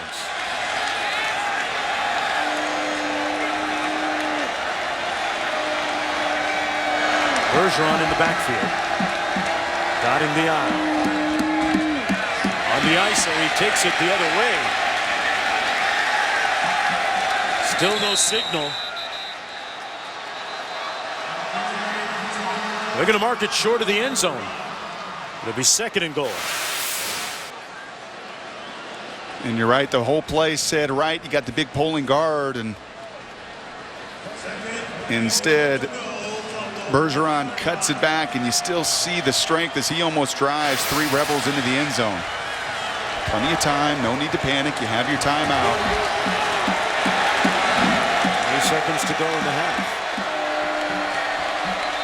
They're going to throw it, and wide open touchdown out of the backfield. Roberson. David Ash showing a lot of finesse and touch on that pass. That was a clinic. Really, this first half has been a clinic for Texas offensively. And they were good the first 2 weeks, but they weren't great. This is a much better half. 30 minutes on the road, hostile environment, emotional scene, and they've responded. And no hesitation at all there from the quarterback. Get all the eyes. Every one of those defenders affected when you run it down their throats. You rise up and you throw another touchdown. 12 plays, 60-yard drive. The extra point good. Out of the snap from a very special player, Nate Boyer. The long snapper. You know, Texas awarded a scholarship this year to walk-on long snapper, Nate Boyer. You saw him. 31-year-old Delta Force Green Beret who has served our country overseas. He was a defensive back. Knew he wouldn't get on the field as a walk-on. Turned to long snapping in order to get on the field. While he's no longer active in the military, he is in the reserves.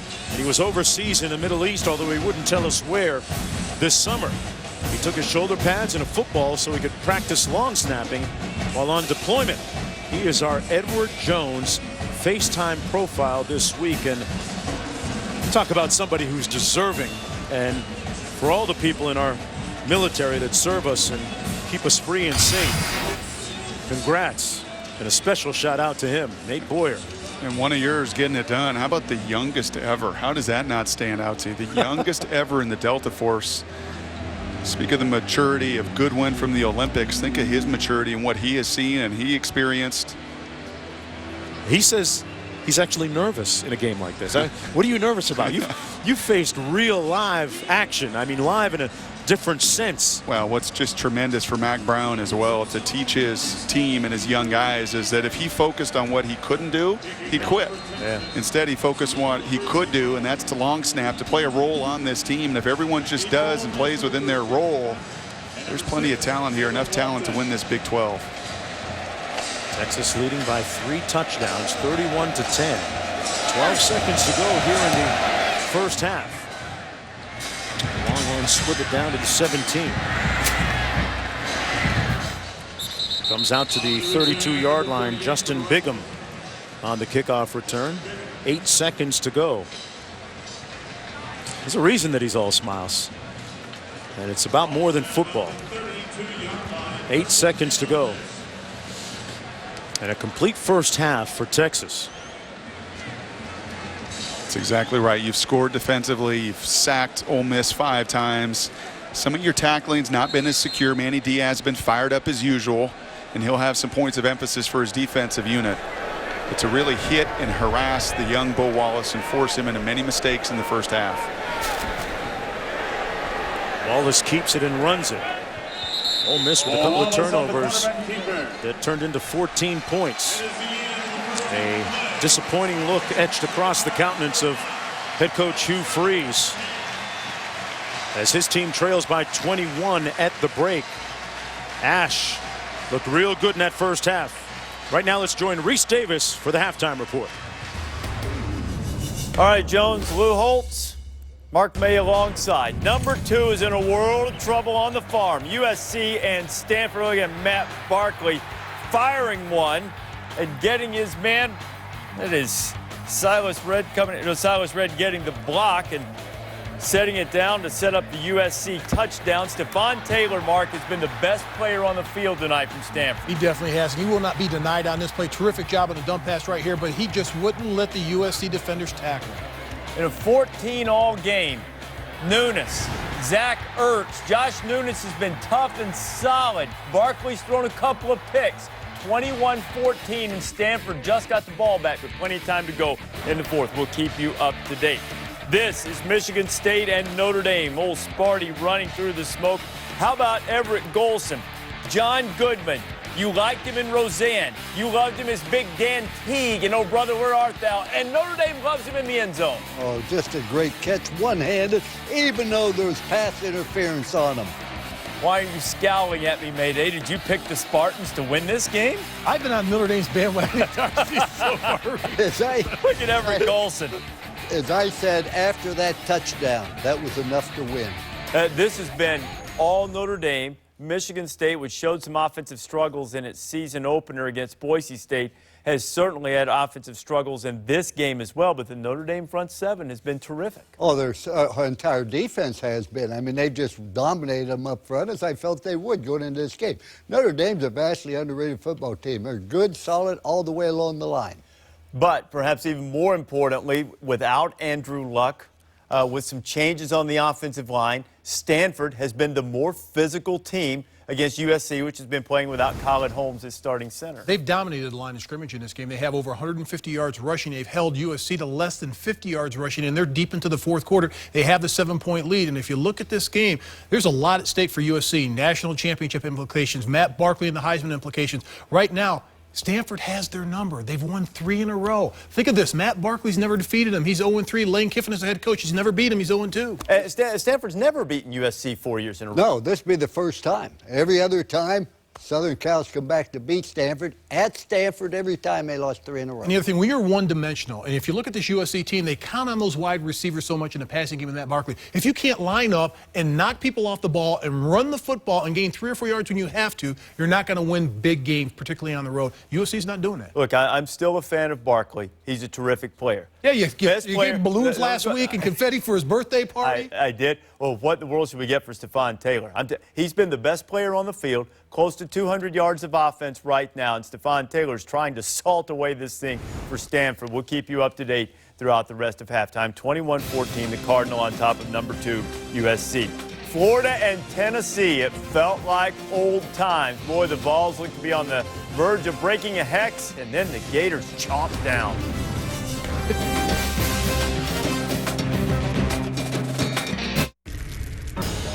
Seven years of frustration for Tennessee against Florida, once upon a time the premier rival in the SEC. These two old foes go at it, and boy, Tyler Bray looked terrific in the first half. Finds Michael Rivera. It's 14-7 Volunteers. They have a 20-13 lead. Look how late it is in the third quarter, Lou, before Trey Burton gets free. Well, this was a big play. I mean, this was what they needed. A one-play, 80-yard drive in 12 seconds. Ties it at 20. Florida dominated the second half. Jeff Driscoll, every game, every snap, Mark, he seems to get a little better. He definitely does. He gets more confidence as the game goes on. They give him more trust. They give him more responsibilities, particularly in the second half. Jordan Reed catching that touchdown pass, and yet another explosive play for the Gators. Short pass, long run. Frankie Hammond, Frankie going to the end zone. Nice move. Oh, look at that, baby. Brian Randolph would be injured on the play, left on crutches. That was him that Frankie just abused. 37-20. They outscored Tennessee 27-6 second half. Virginia Tech ranked 13th on the road at Pittsburgh, a future ACC Coastal foe. Logan Thomas and Michael Holmes and the fellas had a terrible day. Holmes fumbled, Pittsburgh recovered. Pitt had been brutal in his first 2 games against Youngstown State and Cincinnati. This looked like a different team, Mayday. Here's Ray Graham. Yeah, terrific blocking at the point of attack. But Ray Graham is coming back into his own after the knee injury last year. I believe he's 100%. What did you think of the Pitt defense, which forced a ton of turnovers, including 3 picks, Lou? I think their defense improved tremendously, as their entire football team has done. Let's give Paul Christ and their staff a great deal of credit. Jason Hendricks, one of his 2 interceptions. This is on a 4th and 1, and Holmes gets stuffed by Shane Gordon. Hokies turn it over on downs later in the same quarter. Tino Sinceri appears to be stood up, and then Bruce Taylor. Bruce Taylor, he's a senior. You can't do that. What are you thinking? What is wrong with you? First down, Pittsburgh. Drive stays alive. Sinceri to Graham. Oh, nice over-the-shoulder catch by Ray Graham. He does it all for this offense. Runs, receives, blocks. And look at this. Look at Antone Exum.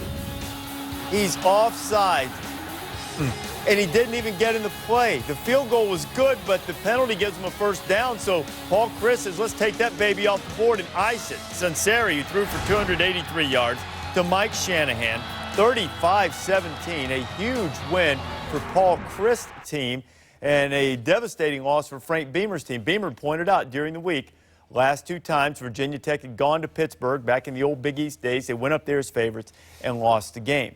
But perhaps more telling and more pressing is the play of the Florida Gators, particularly in the second halves of their last 2 games. A&M last week, Tennessee tonight. I don't know what head coach Will Muschamp's telling them at halftime, but it's working. And it's working on both sides of the ball, not only offense but defensively. If you look at Jeff Driscoll, the quarterback, he just gets confident as the game goes on, more confidence as the game goes on. Not only that, I still think they let him throw the ball vertically. They say, you know what, we've got these plays, we're going to let you handle more responsibilities offensively. He's been able to do that. 2 big wins on the road builds a lot of confidence in a young quarterback. He's just scrappy. He doesn't look pretty when he does everything, but he gets the job done. You cannot have a good football team if you don't have great quarterbacking, and watch Jeff Driscoll grow has really been amazing. It's not just he's throwing the ball and running. It's his competitiveness, his toughness. He made some throws when he knew he was going to get hit in the jugular vein, but he stood in there, and that's a great inspiration to your football team. His toughness is starting to wear off on Florida. Man, I love Lou's old school, just graphic. Hitting the jugular vein. Well, I mean, not in the face mask, not in the sternum, right in the jugular vein. That takes courage to stand there, and you're going to get hit, and yet he waits to the last second and throws it. Florida, Georgia, South Carolina. Yeah. Quite a battle in the SEC East, and we're only 3 weeks in. It's very early. SEC West team trying to get out of the cellar, and they are not in Texas League. They're not in the Olympics League either. Marquise Goodwin going in for the score for the Longhorns. It's 31-10 in Oxford.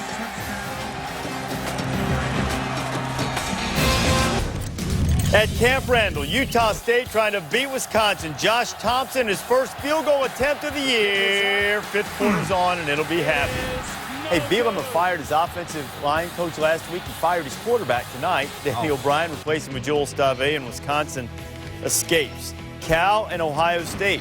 Speaking of Big Ten escapes, Braxton Miller. Coach, take me through this option Miller ran. Well, he's reading the defensive end, whether he should keep it or not. And he decides he's going to keep it. It's not necessarily a good choice, but what's this move? You got one guy to beat. There's no way you beat him. He's got outside in on leverage. That makes it a good decision to keep the ball. He is something else. He had almost 400 yards total offense. Again, and they cut down his number of carries. Brandon Bigelow didn't get a lot of carries for Tedford. Oh, B-Button. Wow. B-Button, gone. Mark, 81 yards, longest run ever by an opposing player at Ohio Stadium. That could make plays of the week. That was outstanding. Sturdy Golden Bears down 20-14. Now we're tied at 28, under 4 minutes to go. 3rd and 7. Braxton Miller's in a world of trouble. Mark, what happened? Devin Smith by himself. Because the defense wasn't paying attention to what they were supposed to do. They came up, they wanted to get forced, they saw that they could get to the quarterback, and no one held their responsibilities. They got beat deep. 35-28. Zach Maynard trying to save the Bears. Now, nobody's been more critical than I of Zach Maynard. That wasn't a good throw, but he had a very good day. Picked off Christian Bryant. Ohio State wins at 35-28 despite a good showing from Cal on the road. Speaking of good showings on the road and maturing quarterbacks, David Ash looking pretty good. DJ Grant scoring.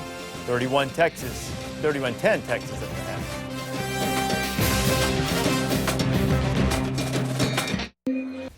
It's okay.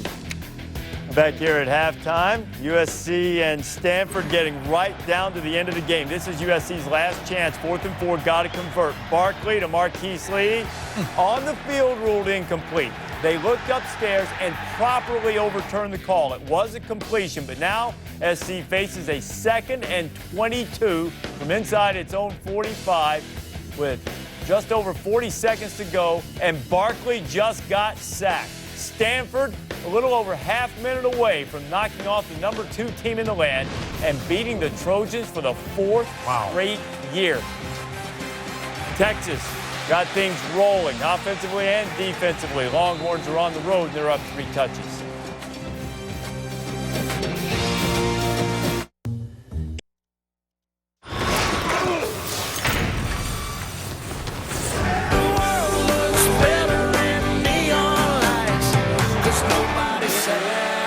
Saturday night.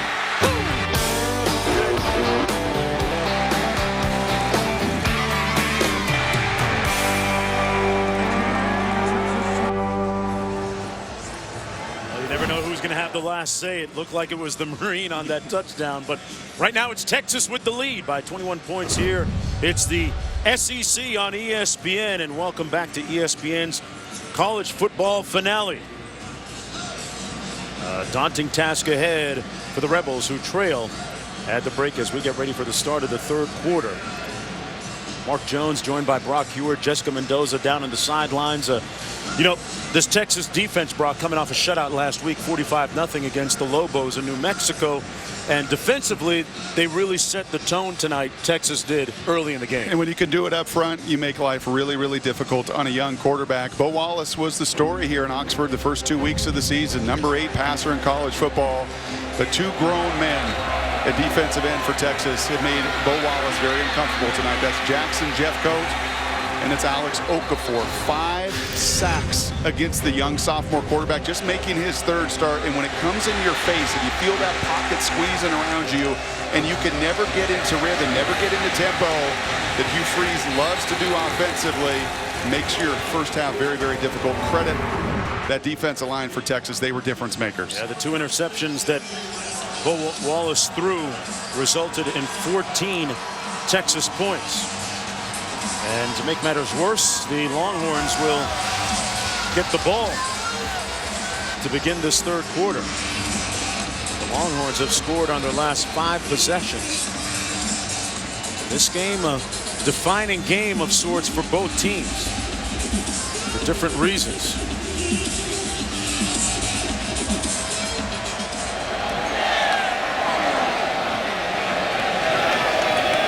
From the 5, it's Johnson. Johnson out to the 27-yard line. Hey, Jessica, what did Hugh Freeze have to say to you at halftime? Well, speaking with him, he said that really his conversation with Bo Wallace, he said he is a gamer. He struggled in that first half, but he knows he's going to come back. The focus of this team has been 60 minutes. You're never going to win or lose a game in a half. He wants to see what kind of fight they have and what they're made out of. All right, well, Brock, we were talking about Bo Wallace there, and at the break, you know, whether you might consider going to an alternative plan. But right now, it's all about Texas with the ball. David Ash, 10 of 11 in the ball game. He's connected on his last 9 passes. Malcolm Brown on the run. Brown gets back to the line of scrimmage. Cliff Coleman making the stop on the play. You got to find a way defensively to take away either the run or the pass. In the first half, Ole Miss could do none of that. David Ash got in a rhythm. You mentioned his efficiency in the big play down the field. And then Texas was also able to wear down that line of scrimmage with their big backs. Tremendous balance in the first half for the Longhorns.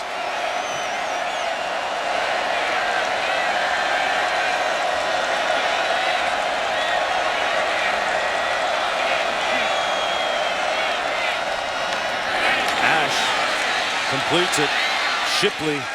And Shipley out near the first down. Looks like he picked the first down up. And time now for our MetLife getting it done, focusing on Marquise Goodwin with that gold medal run into the end zone. Using that speed that works so well in track and in the long jump that won him the national championship. I'm not sure that the Marine liked it, though.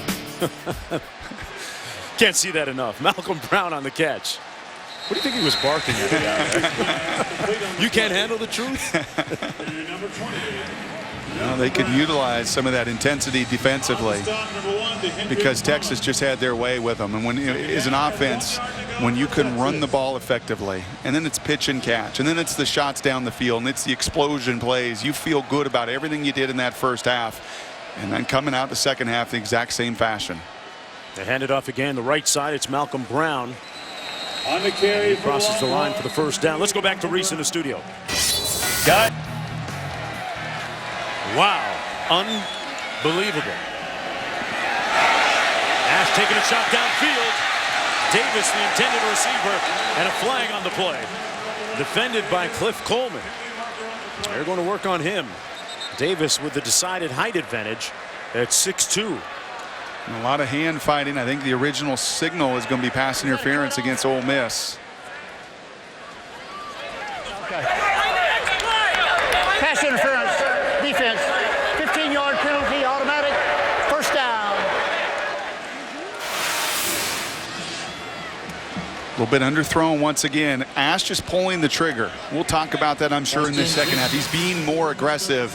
Now he's just got to finish with a little bit more accuracy down the field.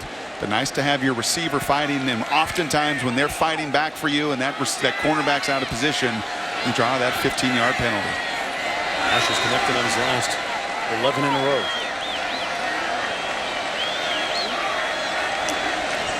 Goodwin on that fly sweep. And he's on the fly. Out near another first down.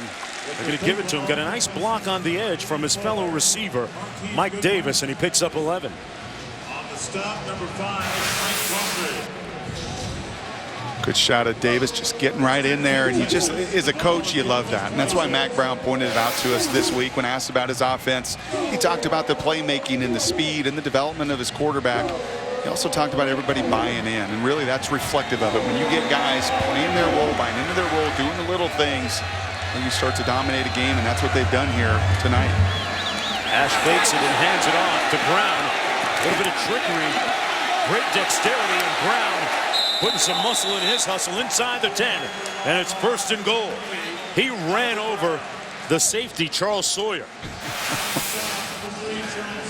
Oh, that can't be fun. Charles Sawyer's trying to be the good soldier. You love to play fake. You've seen that at Boise, I think, a few times. That was it, right? They scored against Oklahoma on that. And Sawyer's trying to be the good soldier. He's trying to play safety when really he's a corner. He's trying to stick his head in there, do what he can for the team. So that's an obvious mismatch. Brown still in the ball game.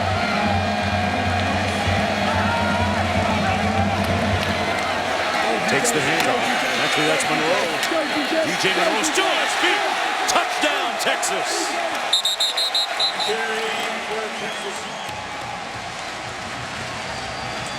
The Longhorns simply manhandling, muscling up on Mississippi.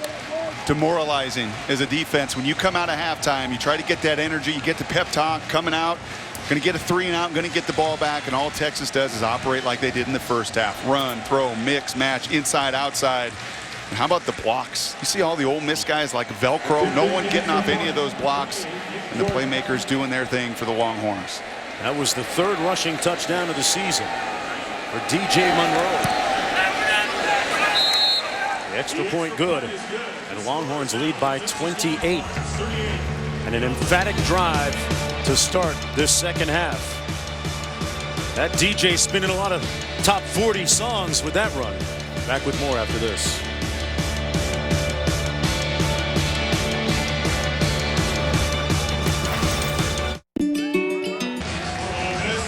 Look at one of the time-honored mascots and symbols of college football, indigenous to the Texas Longhorns, Bevo.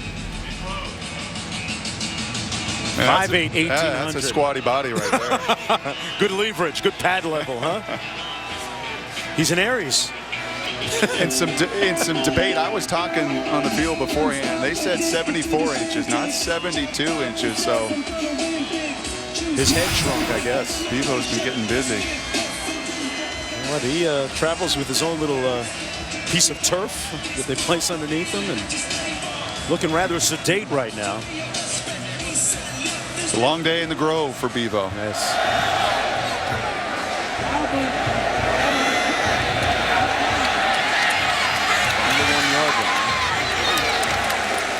That's Jeff Scott. Jeff Scott on the return to about the 17. Takes it out to about the 16-yard line. Folks, get your NFL Sunday started off right at 10 o'clock. NFL Sunday Countdown. Chris Berman and the gang. Then at 11 on ESPN News, Robert Flores, Matthew Berry, Tim Hasselbeck give you the information you need to get your lineup set and give you an edge. Football Fantasy Now. Sunday NFL Countdown presented by IBM. Football Fantasy Now presented by Papa John's.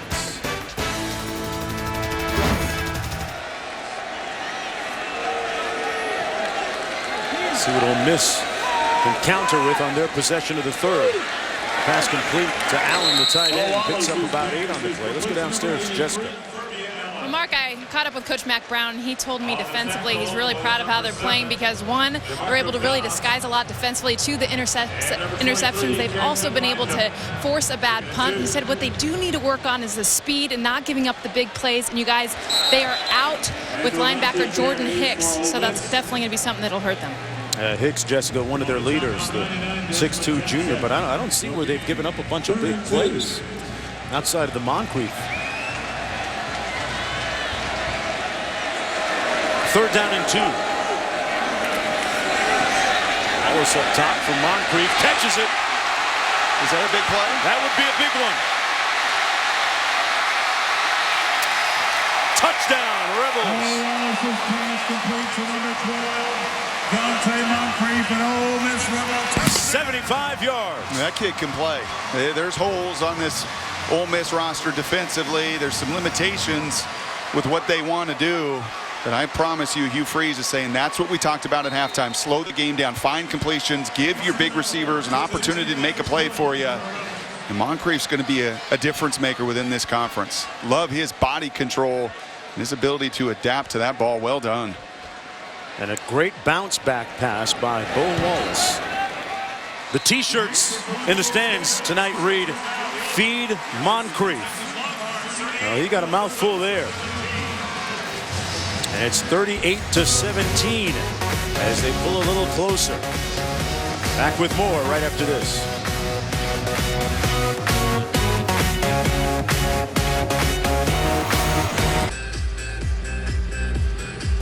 ESPN College Football Finale, brought to you by Hyundai. Go online and show your loyalty to your school at HyundaiShowYourLoyalty.com. Back under the lights at Vaught Hemingway Stadium in Oxford, Mississippi. A quick strike by Bo Wallace to Dante Moncrief, and it's 38-17. Talking about big plays to Moncrief. Got a whole bunch tonight. And good to see Wallace after a really shaky first half where I thought he got a bit rattled by that rush. He turned it over a couple times. He just got out of sorts and out of the rhythm he'd been in the first 2 weeks to go into halftime, to get the coaching and to come back and respond. That will be critical for him, not just in this second half, but as he pushes forward to this season as well. That was a career long pass. And now on the kick return out to the 17-yard line, it's Johnson brought down. It'll be first down and 10. David Ash has shown some things that he hadn't previously in the prior 2 games. See if he can keep that consistency going throughout the remaining part of it. Well, compare and contrast the evening for the 2 quarterbacks. Other than his scrambles, has he gotten hit? Has he had anybody even in his face tonight? When you run the ball as effectively as they have, when they've spread it out the way they have, he's been very comfortable in that pocket, very efficient. Joe Bergeron in the backfield. On the fly sweep, nowhere to go for Johnson. And he's brought down for a loss on the play. What do you see in the differences between Ash previously and now? One of the points of emphasis, Brian Harsin and I were talking about this week, was pulling the trigger. As you're going to see in week 1 of the season, he has Jackson Shipley. That ball's got to be out of his hand. And tonight, a very similar concept. He's got Goodwin on the post route. Though it's not a terribly accurate throw, he pulls the trigger. He makes that decisive decision, which will be so critical for their pass game in his career moving forward.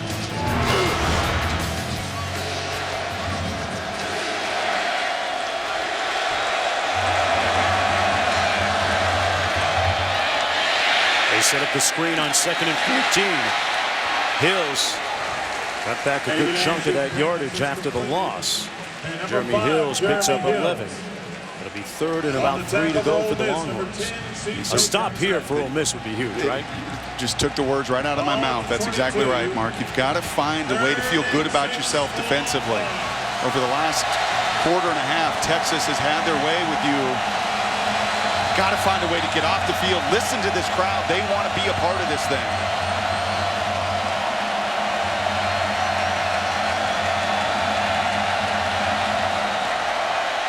They set up a screen and a great call. First down and then some. Bergeron got whacked just shy of the 40-yard line. He got drilled, but he held on to the ball miraculously and picked up 16 yards. Boy, there was a violent collision down there. C.J. Johnson, one of the first guys to get there for Ole Miss. He chases that all the way down as he did the previous play as well. They're still flying around. This isn't about try hard. This isn't what we saw out of Ole Miss at the end of last season when Houston Nutt was fired, and that film was hideous to look at. With the effort, the accountability, they're flying around, they're playing hard, they're just overmatched at this juncture. Ball out to the 40-yard line. First down and 10.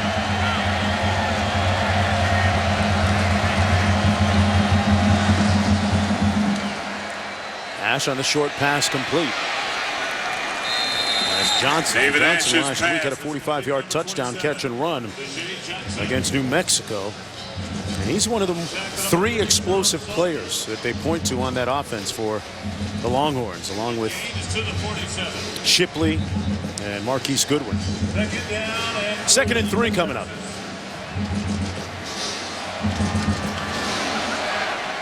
A lot of people to choose from. Ash dialing one up deep. Caught by Davis at the 7-yard line. 1st and goal.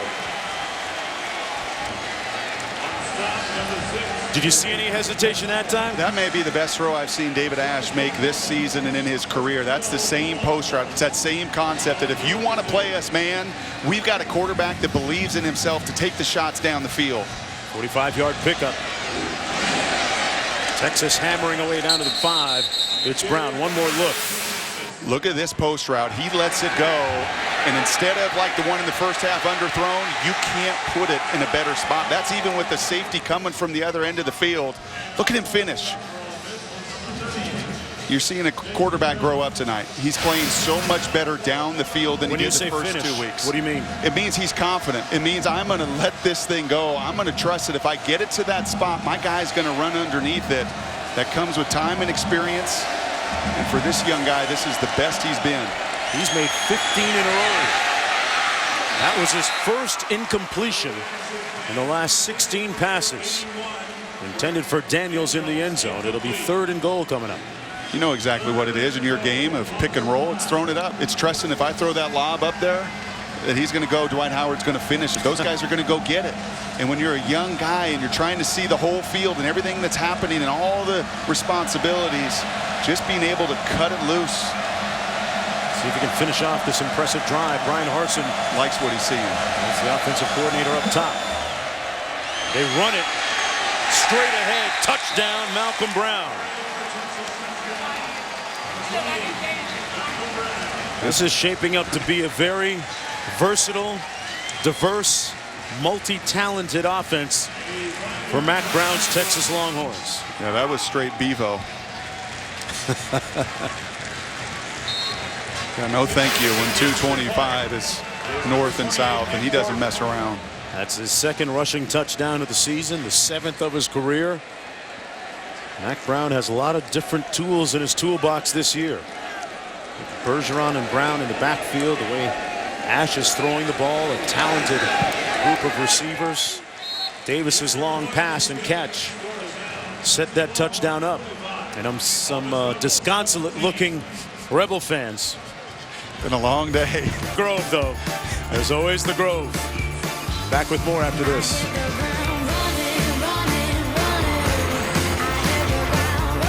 Monday. Ole Miss and Archie Manning will forever be linked together. It was over 4 decades ago that he was named 2-time All-SEC quarterback and All-SEC shortstop. The legendary Bear Bryant once said he was the best college quarterback he'd ever seen play. Archie's legacy is still honored to this day with the speed limit around campus, 18 miles per hour, which is a tribute to his old jersey number with the Rebels. Welcome to my university.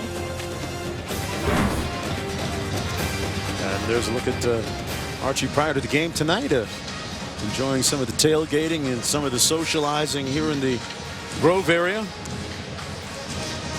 What if he would have worn number 25? Would the speed limit be 25? And would Peyton have worn 25?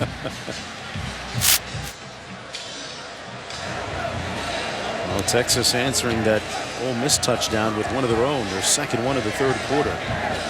They scored the last 7 possessions now, Brian. And one thing we learned, Archie was very instrumental in bringing Hugh Freeze aboard and being a part of that process.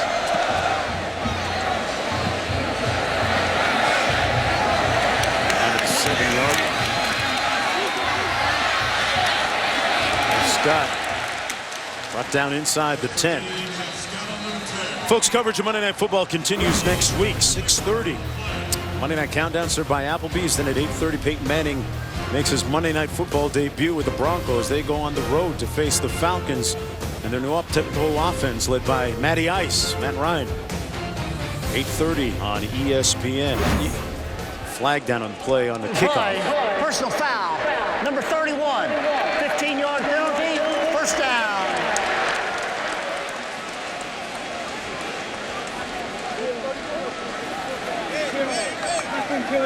Still trying to put my head around the Peyton Manning Denver Broncos, the orange color thing, the blue, the little different.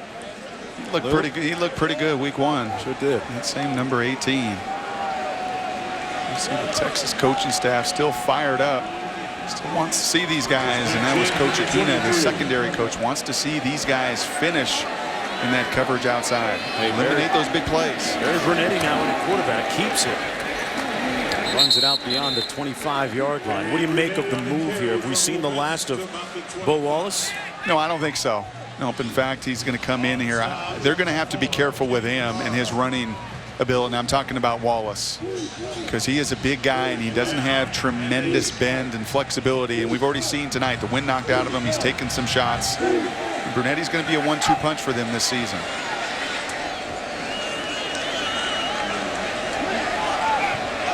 Let's see if they can slow down some of that Texas onslaught, some of that rush that so affected the pocket in the first half. Wallace completes it to Dante Moncrief, who had a touchdown the last time he got his hands on the ball, and that was dangerously close to being almost intercepted instead of 5-yard gain. And that's one of those plays that Hugh Freeze and Matt Luke, the offensive coordinator, will remember. Come back and double move. Pass complete, forward progress going to be marked at about the 33 to Corvick Neat. He was hit immediately by Barrington Bindum.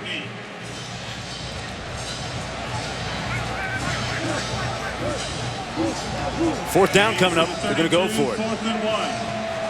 4th and short. Wallace. It's enough push. Looks like he got enough push. Let's see where they spot it. Yeah, they spotted just right around that line. Appears to be enough for the first down. Yeah, he got it. First down.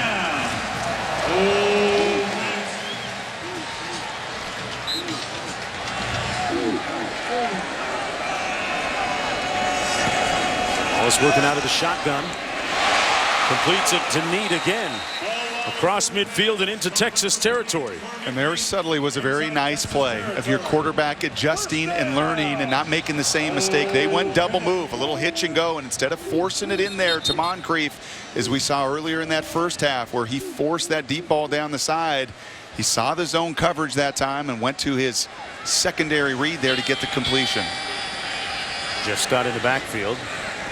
Scott takes the handoff. Stays on his feet still. Scott pushed out of bounds. Touchdown.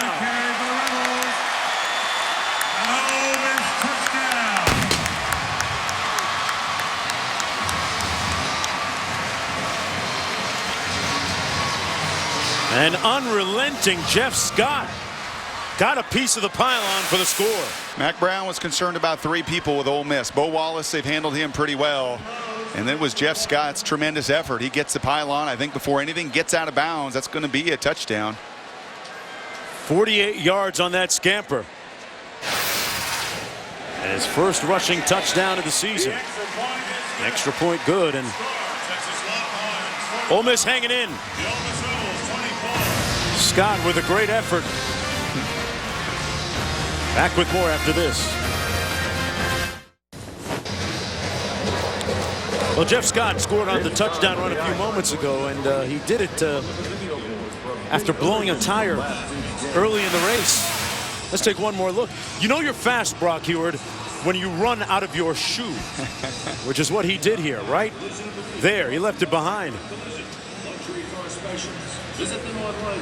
That swoosh wasn't fast enough to keep with him.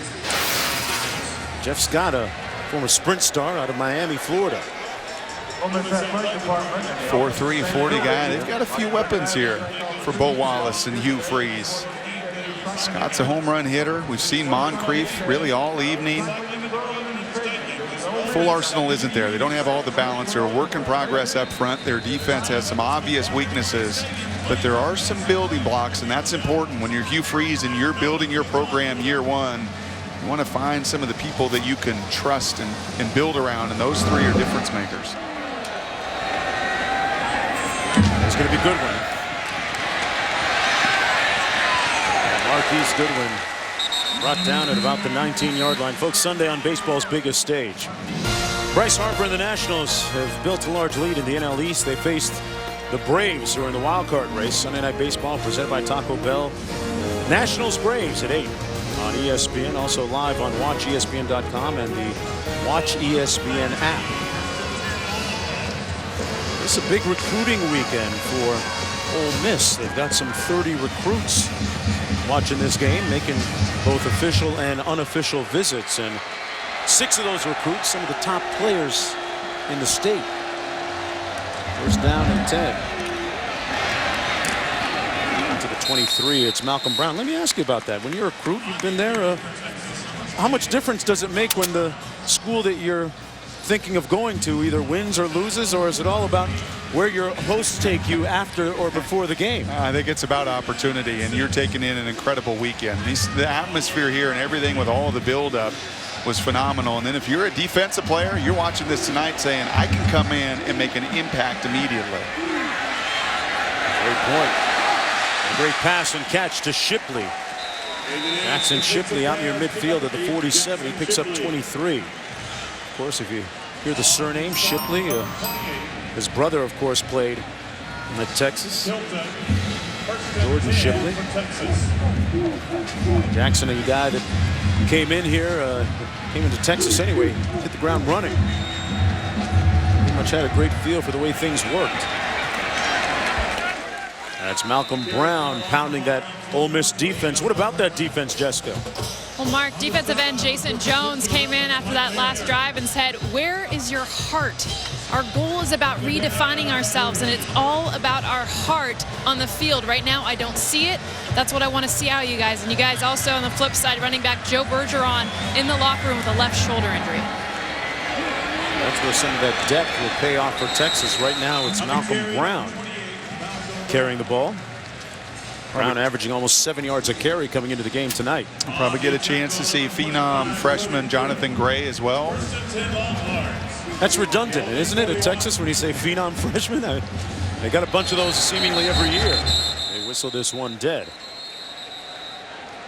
They have a host of talented backs. You know, Mack Brown. False start offense. Number 51. First down.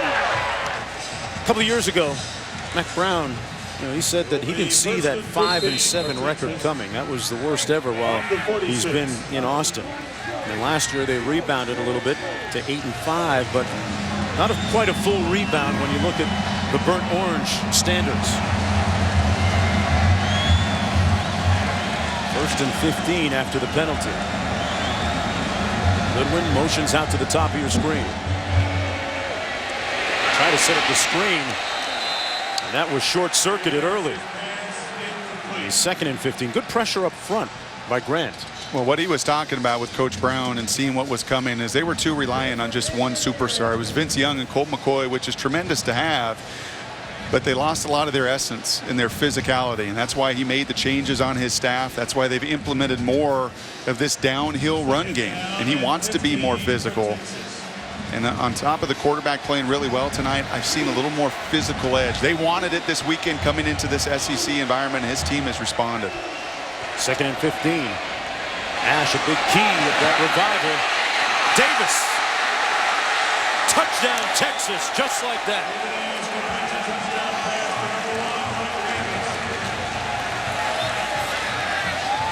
"46 yards. Well, they wanted to see Ash throw it downfield. He's done it a bunch tonight. Yeah, he sure has, and he's thrown some beautiful balls. This one was not his best effort. This was underthrown, and this is a junior receiver, much like Goodwin earlier, the senior receiver coming back and making a play for your quarterback. And sometimes it's all you got to do is give your star talent a chance to go up and make a play. Ash having a career day. Just one 200-yard passing game in his career in Texas. He's bested that a long ways tonight.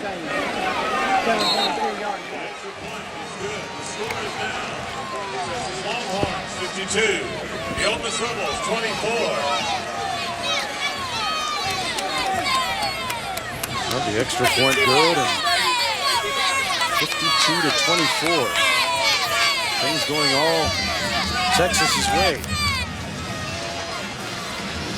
Well, you go back to a year ago this time, and Texas trying to answer questions about its quarterback, and Garrett Gilbert has since transferred to SMU. David Ash comes in, takes the job, finishes strong.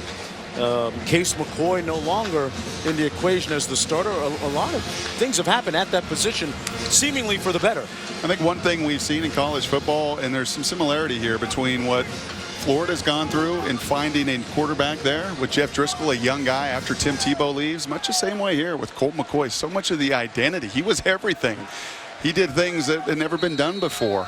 And when you have to replace a legend like that last year, and especially when you're a freshman thrown into that situation when you're not ready, it can be difficult. And you've seen a guy grow up. This is his best football he's played by a long ways tonight. David Ash has done a lot tonight to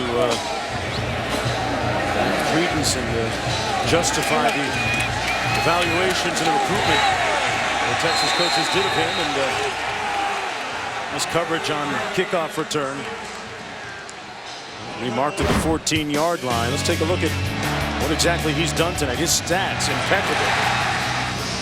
He's getting the ball out of his hand with their play-action pass that's so benefited by a dominant run game, and then it's this element. It's a one hitch and not a perfectly thrown ball, but you give your guy a chance because of the timing with that throw. He's had others down the field on the mark. He's played with more anticipation. He's doing everything that his offensive coordinator, Brian Harsin, wants to see in his development. And he's doing it in a hostile environment this evening. Scott on the run. Scott gets about 3 yards on the play, and Mac Brown certainly happy with the fact that Ash hasn't thrown an interception in almost 5 games now. Archie Manning's in the house, and his son Peyton played for Tom Moore for many years, and Tom Moore would say, play smart, not scared. Got to play smart with the ball. Don't turn it over, but you can't be scared to make the big play. And over the last 4 or 5 games, a lot of the video that I saw, he was very good with the football, was Ash, in his decision making. Very smart. But at times he felt like he may have been scared to make a mistake and not really let it go. Been different tonight. And on the flip side for Wallace, he's been a young guy that's going up against one of the better defenses in college football, and he's not been smart enough to avoid those mistakes. Not been smart enough sometimes to feel that rush. But it's all a learning process for young quarterbacks. He's not showing it. This feels really good. I bet. For all of the conversation, as big as Texas football is, as important as that position is, filling in 2 years afterwards for Colt McCoy, he's playing like McCoy tonight. Wallace has that pass batted away, incomplete. Vaccaro emphatic in his denial on that pass attempt. Intended for Philander Moore. And I'm a firm believer that that quarterback position in so many ways, like Vince Young and Colt McCoy, it affects your whole team. When you have that swagger and that confidence, it can affect the way your defense plays, your run game. Everybody, your head coach, everybody feels better when you know you've got a quarterback that can deliver, which is something they really didn't have over the last couple seasons. Vince Young's performance in that game, unbelievable. The Rose Bowl, was maybe one of the best we've ever seen. Just ask Pete Carroll. He remembers that one. 4th and 7. And the Rebels will punt. You just make everybody around you better when you have the kind of talent that's already in place here. That's dangerous. They come after it and block it. They got a piece. They brought the heat. And the Longhorns are going to have great field position after the block punt. It dribbles and rolls out to the 21-yard line. Kendall Sanders might have been the first guy there. I mentioned talent and speed. It shows up with their depth. Ole Miss doesn't have it right now. 72 scholarships. Their special teams littered with some guys that Hugh Freeze hopes in the years to come are role bench players, not contributors. Look at the whole bevy of Longhorns around that ball. 3rd block kick already this season. 2 punts and the PAT. Well, you go back to 2002, and Texas is second only to Fresno State in block kicks since that time. Trying to set up the screen. Shipley threw it to Ash, the quarterback.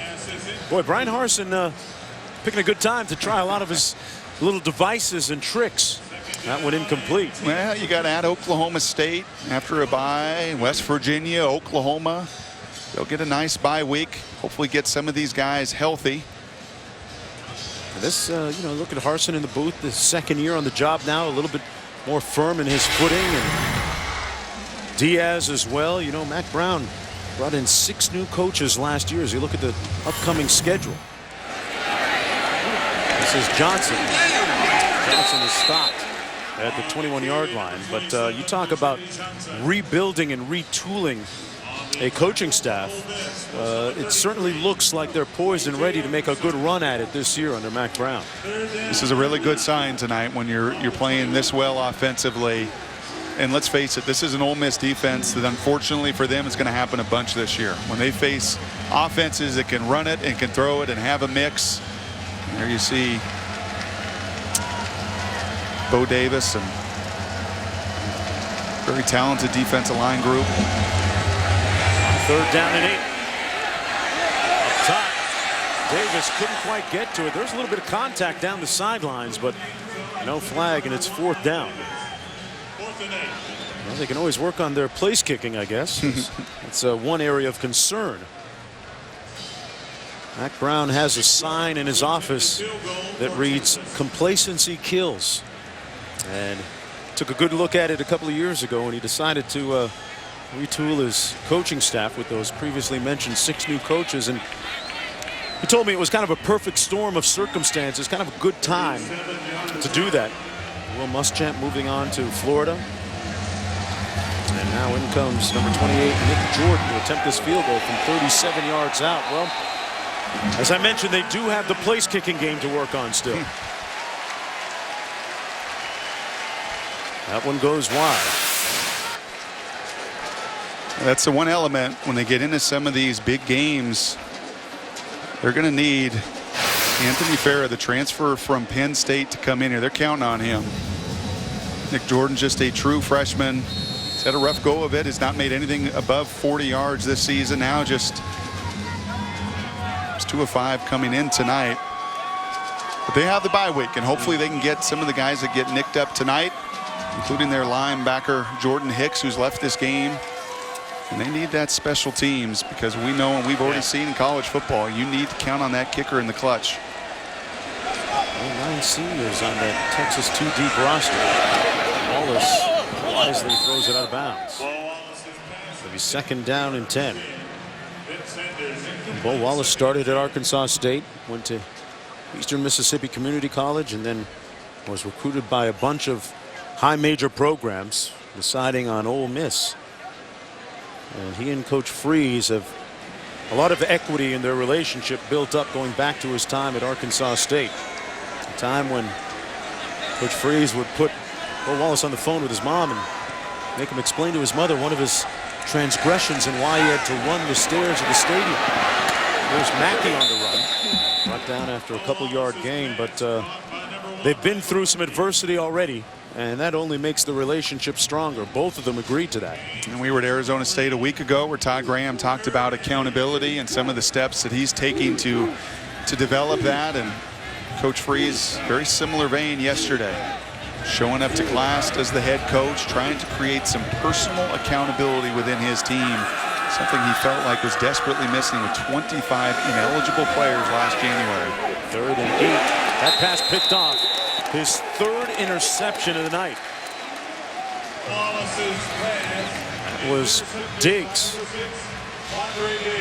And the learning curve, a painful one at time, continues for Bo Wallace. Play smart, not scared. Not a smart decision again. You can see Hugh Freeze talking to him about the coverage there. You see in the whole picture, no reason, no matter what the score is, to force that ball in. More pressure in his face. That's been common all night long. And Diggs is dangerous. He's a little guy out there, about 5'9". Sometimes he gets hidden behind in those passing lanes. You just can't afford those mistakes. Diggs with his 2nd interception of the night. Ash hands it off. Actually, he kept it himself. Bit of ball handling right there by Ash down to the 21-yard line. At what point do you think about putting Case McCoy in the ball game? Yeah, I'm glad you just asked that question. I think it's probably about time. Ash may get a chance to finish this off, but Texas has been way too much for Ole Miss, no matter how special a night it was. The guy. Welcome back, everyone. Final 15 minutes here at Vaught Hemingway Stadium. Texas leading 52-24. A very high-scoring 3rd period. 2nd down and 3. Texas hanging up 21 points. Ash hands it off, and Malcolm Brown, right down the middle to the 12-yard line, picks up a 1st down. I know who's a little fired up tonight. Probably a lot of the moms and dads of these offensive linemen that have not gotten one mention through the first 3 quarters, and they should. For all of this run and play pass. And why are you looking at me? In the clean pocket. I don't know. I'm not the play-by-play guy. But those big boys in front, they deserve a lot of credit tonight. They've been dominant at the line of scrimmage. Sure have. 1st and 10. Hawkins, Espinoza, Walters, and Cochran leading the way up front for Brown. Touchdown, Texas. On the carry for a 12-yard touchdown for Texas. 48. Watch the big fellas work in unison. I mean, it's exactly what you're looking for out of your offensive line that is much bigger, that's much stronger. This isn't rocket science. This is a zone run play where they're all firing off together. Look at them reestablish the line of scrimmage. Nobody getting off blocks. And then you allow your stud running backs to beat the extra safety. That's clinic. Well, you thought they hung a lot of points on the board last week when they scored 45 against the Lobos. Right now at 58. And the meter's still running as we just start the 4th quarter here. Gordon's extra point is good. Brown, that was his 2nd touchdown run of the night. You can color this night burnt orange. It's tough to find something to match with burnt orange.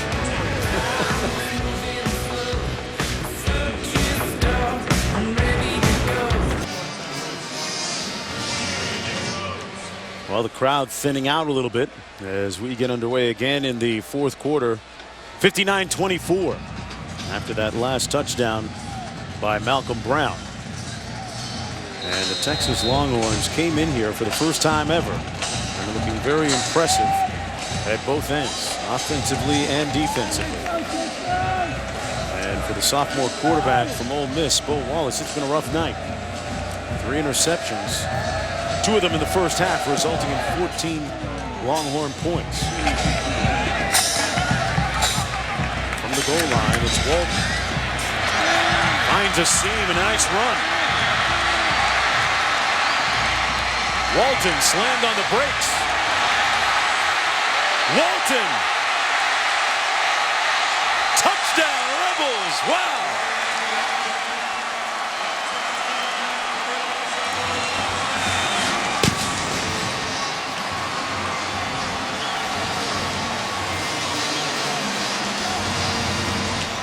That says it all with Mac Brown. He doesn't like that one bit. But how about a little credit to Hugh Freeze and his program? And Mac Brown knows it. You let up against some talented kids, and Jalen Walton's a true freshman that can really scoot and really go, and you give him some room. These Rebels aren't quitting. A 100-yard kickoff return for Ole Miss. Walton had a touchdown last week against UTEP, but not quite as impressive as this one. He got power steering and power brakes. Young freshman on the move.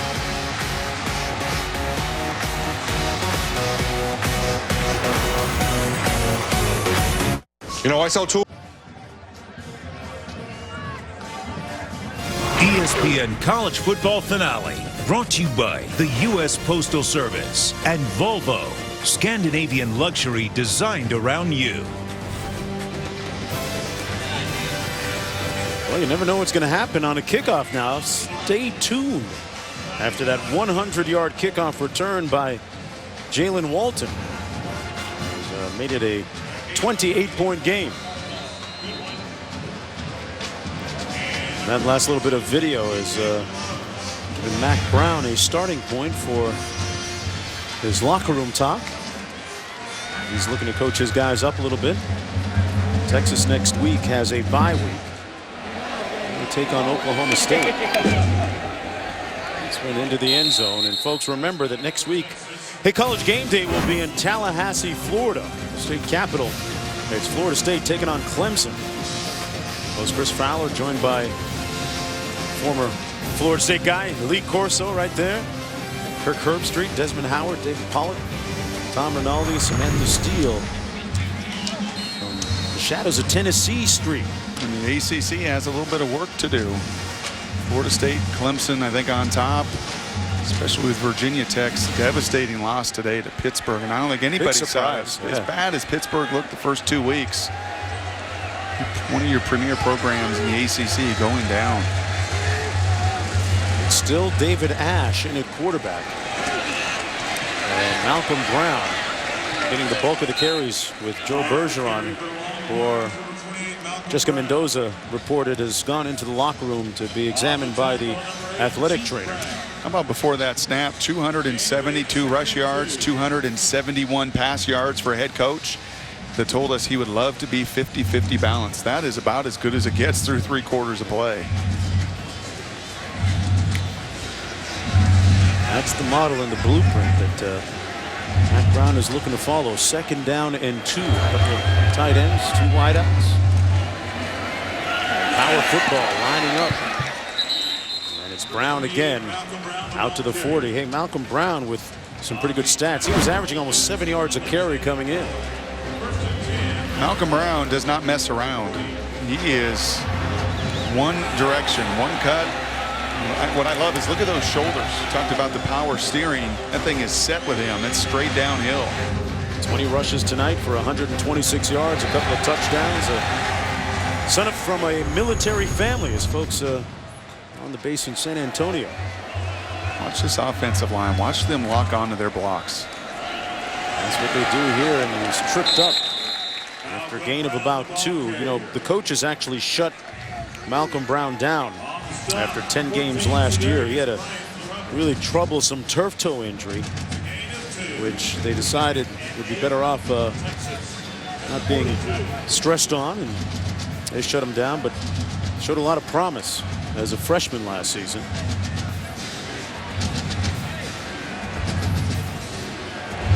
Maxon Shipley going to take the direct snap.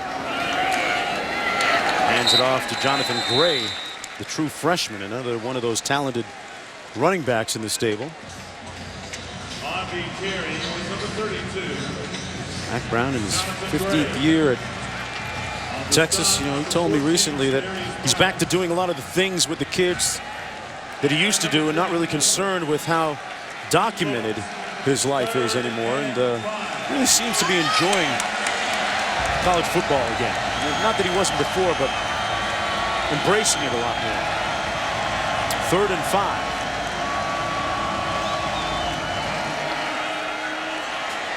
Ash going to let it fly again up top. And it's caught at the 16. Goodwin, good enough. David Touchdown. pass is completed for a Texas touchdown. I feel like I've said this about 100 times tonight. If you just give your playmakers a chance to finish even a poor throw, but it's one-on-one because of all the bodies committed to the line of scrimmage. Unfortunately, Anthony Standifer, the true freshman, loses complete sight of the ball, the receiver, and you have a Olympian, a senior, just picking on a true freshman, and a quarterback, not perfect, not altogether pretty at times, giving his go-to guys an opportunity to make him look good. Marquise Goodwin with his second touchdown of the night, the U.S. national long jump champ, the Olympian, friend of the president after a couple of days ago, I guess. Back with more after this. Monday night. Well, it's the 50th anniversary. 50 years ago, back to 1962, James Meredith was the first African-American student admitted to the segregated University of Mississippi, an event that was a flashpoint in the American civil rights movement. Motivated by President John F. Kennedy's inaugural address, Meredith decided to exercise his constitutional rights and apply to the University of Mississippi. There he was a little bit earlier, enjoying the game tonight. An important step and move forward in our nation's history. Embrace a lot of history here. We've documented, I think, pretty well the Manning family, and it's important for Hugh Freeze and this program moving forward. We saw that at ASU a week ago. Try to embrace so much of that past. Remember what they've done for you and what they've built. Well, using all the resources possible. Out to the 27-yard line. That's where Ole Miss will take over.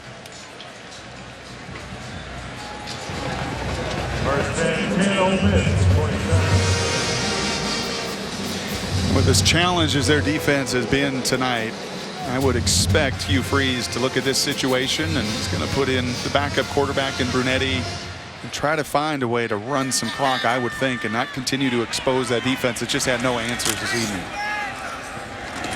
They took on a pretty potent Texas offense. Mathers is the tailback beside Brunetti. And he's yet another true freshman. You're going to find the Rebels as this season evolves. You saw Walton with the 100-yard kickoff return touchdown. He's a true freshman. Mathers is a true freshman. A number of very young contributors this season. Brunetti with a really short pass and catch complete. Number 17, Jamal Mosley. You know, we talk about the rebuilding job that head coach Hugh Freeze is doing here after they won just 6 games over the last 2 years. He talked about 3 things, Brock, with us: recruiting, accountability, and attitude as being the pylons to which to build on.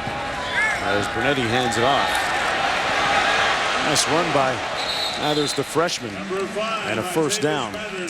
But I was impressed by the fact that he's as hands-on as a coach, actually going to the doorways of the classrooms to make sure his players are actually attending class. That's what he's felt like he's had to do here early to establish some of that accountability. He even said hopefully over the long term that can come from within, but it wasn't in place. And you know, he's also pretty clear, and I think if you look at Archie Manning, who is head of that committee to bring Hugh in here, they'll look back at what he and Ed Orgeron built from a recruiting standpoint. That was number 1 on his list, was recruiting. The number of those kids that got drafted, they're playing in the NFL, that were instrumental to some of that success that Houston Nutt had. Brunetti with a nice run, kept it himself, got the first down, and you see Freeze there on the sidelines. And something interesting, he has 10-man accountability teams, he calls them, that he put together in the spring, and each of those 10-man accountability teams includes a coach. Talked about being able to galvanize and build relationships. Here's Brunetti cutting it back the other way and tiptoes out of bounds inside the 25 at the 24. But it is a process. Well, this game is hard enough at the elite level from just simply the X's and O's. And if you have the dysfunction from within, kids not going to class, kids not working out, kids not doing the little things, not buying in that way, Number 76, then it's impossible. 15-yard penalty, spot of the foul, first touchdown. It's going to be a challenge enough against the LSUs, the Alabamas, the Arkansas. They're not going anywhere within your own division. That if you can't have and you can't function behind the scenes and you can't be committed to the program and do everything that they ask off of the field, it can be very hard to find that success on the field. That's 80 different personalities and tendencies that you deal with. Not an easy task for a head coach. First and 18. He actually told us he had suspended 6 players so far because of team violations. Those are just team violations. That pass incomplete, intended for Moncrief, but talk about team violations. It's not NCAA things, just things that, little rules that they may make up themselves that guys may not follow. And many times from my life experience, that's going to class, that's going to tutoring, that's going to your workout, that's going to training table, that's doing all of those things that's asked of you of a student athlete. This is the fun part. Yeah. Playing on Saturday nights in front of a national TV audience and this crowd that showed up, walking through the Grove, getting mugged, that's all easy. I can find a lot of guys that can make that commitment to play on a Saturday night. But it's doing all of those little things that Nick Saban has done so well, that Les Miles has done so well to really build the 2 preeminent programs within the SEC that Ole Miss unfortunately has to face right within their division year in and year out. Bernetti on the move. And that pass incomplete, in and out of the arms of Jamal Mosley. It'll be 4th down coming up. Now you mentioned the SEC. Last week Arkansas losing to ULM, and this week Auburn barely escaping ULM. ULM last week got a check for $950,000. This week got one for $1,050,000 and almost got another W. I was listening to Andre Ware on that broadcast this morning. Say they have a $3 million football budget. They made $2 million in just those 2 games, and they won one. That's really a win. That's really 2 wins if you look at it. Almost. That pass complete, but short of the 1st down at the 35-yard line. Texas will have the football when we come back. We're in Aaron Rodgers. We're talking about the Warhawks giving the War Eagles a big scare today. Nobody saw the Virginia Tech thing coming, but the story of the night has to be Stanford for the 4th consecutive time beating number 2 USC. What does that mean in the big picture? They match up really well. They dominated the line of scrimmage. In the big picture, I think that ultimately hurts the Pac-12. Every loss does affect some of your battery mates, and now they're going to obviously have to be perfect. And even if Oregon is perfect, will that be enough with what we saw last year in college football with LSU and Alabama right in this division, in this conference? That was Jonathan Gray on the run. Case McCoy now in at quarterback for Texas. McCoy, the 6'2", 200-pound junior. 7 touchdowns and 4 interceptions last season. He was actually 3-2 as a starter last year as Texas went through a little bit of turbulence in the wake of Garrett Gilbert's defection and his injury, and ended up transferring to SMU. 2nd and 5. Boy hands it off once again to Gray. And folks, get your NFL Sunday started off right. 10 o'clock on ESPN. It's Sunday NFL Countdown. Chris Berman and the crew. Then at 11, ESPN News, Robert Flores and his gang with Fantasy Football Now. NFL Sunday Countdown presented by IBM. Fantasy Football Now presented by Papa John's. And we have a player down on the field.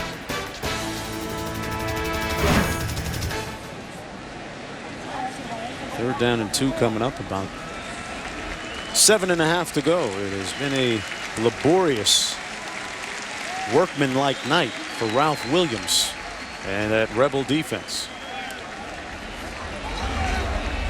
David Ash now wearing the headset.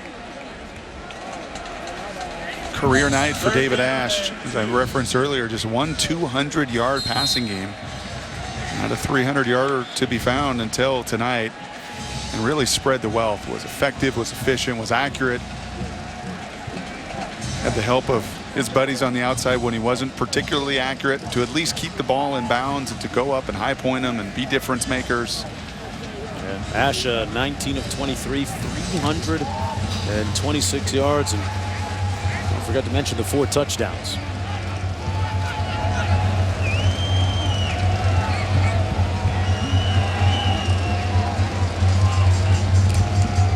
Goodwin. They fake the handoff to him on the fly sweep, and the freshman Gray up the middle. Another gaping hole down to the 38-yard line. You know, and the one nice component for Texas, unlike this division that Ole Miss is going to be tingling with for years to come, where Alabama and LSU dominate the line of scrimmage, where there's elite defenses, the next 3 weeks are daunting after their bye week. But Oklahoma State doesn't play great defense. West Virginia doesn't play dominant defense. Oklahoma is not what they've been defensively. So if you're Texas and you're a fan of Texas, and can they take that step, and can Mack Brown get back to where the expectations are there?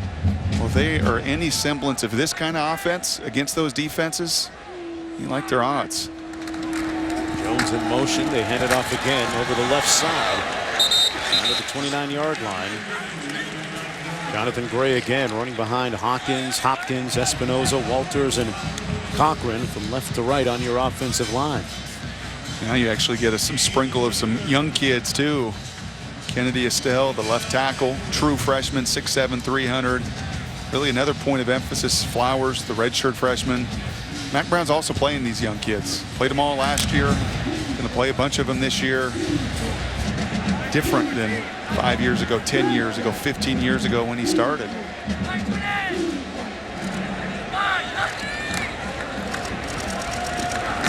Once again, they dial up the same play. And Jonathan Gray brought down after a gain of a couple. When we asked him about that, why so many freshmen? 5 of 25, I believe, 10 years ago, 18 of 22 last season. He said, well, you know, we lost a few of them. We lost Earl Thomas. We lost Jermichael Finley. We lost those guys that we redshirted. They played 2 years and they're gone. If you got elite players that can make a difference for you, and really credit Pete Carroll with a lot of that. That's what he brought to college football at USC, his willingness to play young people, to find roles for them early, and then develop them over their 2, 3, 4 years in college. Mack Brown taking much more of that model in Austin.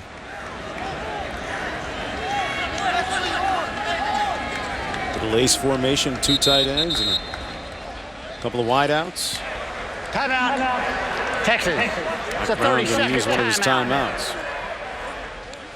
Tell you what, for those 15,000 fans that made the trip from Austin, this has been a pretty good weekend. They're going to have some bragging rights, you what think, about tonight? that? Go hit the square after the game and have a late meal. Maybe at the snack bar where you actually destroyed some of the wonderful local cuisine here along with Jessica Mendoza and yours truly. They do it right down here at Ole Miss. They know how to cook it. Mack Brown knows, and you just see the satisfaction. He knows that ultimately the decision he made 2 years ago to change the identity of this program, to get more physical, to do it at the line of scrimmage, coming into an SEC venue, not against an elite SEC defense by any means, but just dominating at the point of attack today. That has to be encouraging. Another run. Gray with a couple. In the last 10 years, talk about the success and the expectations and why they grow so quickly at Texas. In the last 10 years, Texas has finished in the top 10 7 times. And Mack Brown has really done a great job. Won the national title, of course, under the guidance of Vince Young, a quarterback 6 years ago. But you ask anybody down on 6th Street in Austin 6 years ago, may as well be 60 years ago. Yep. 2nd and 9. Gray again. Running over the right side. It's down to the 18-yard line. 4:21 to go now. On stop, number 3, Charles Sawyer.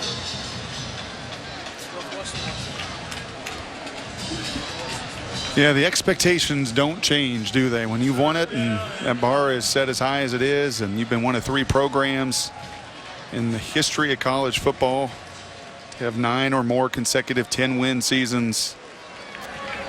Those locals want to see that double-digit success, nothing less.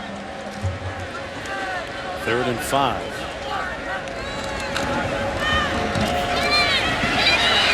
Gray they can't get to the edge. They string it out and run him out of bounds at the 19-yard line. This defense trying to remain stout down to the final seconds here.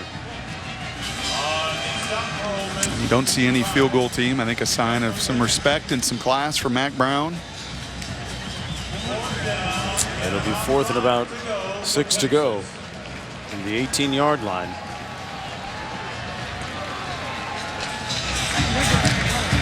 How's old Bevo doing down there? He's still awake? I think he's making his way into the locker room. I see him shifting left. The Brian Harsin multiple formation. I'm down to the 10-yard line by Hills. And I wasn't kidding. Bevo is in full gallop right there, folks. That's about as fast as he goes, I think. Well, he's squatty body. I mentioned earlier, 5'8", 1,800 pounds. He's going to call it a wrap.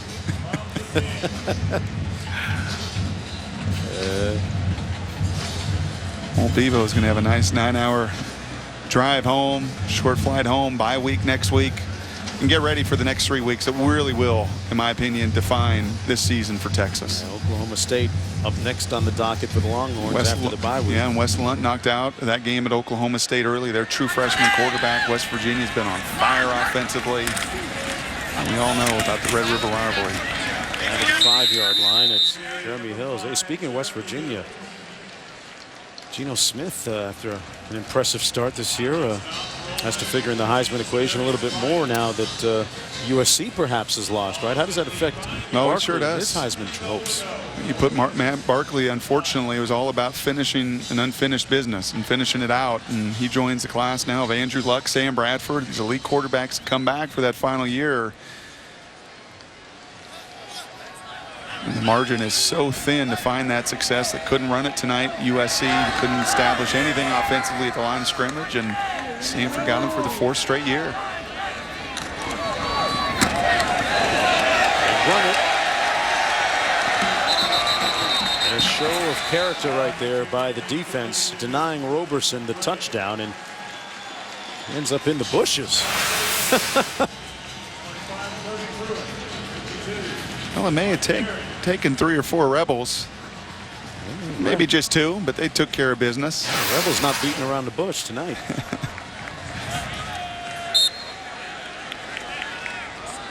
Under 2 minutes to go. 3rd and goal. There'll be some sore Rebels in that front 7. Strictly overmatched tonight, size-wise. Another classy move. I figured this would be coming. And Ole Miss calls a timeout. Timeout. Ole Miss, their first timeout of the half. It's a 30-second team timeout.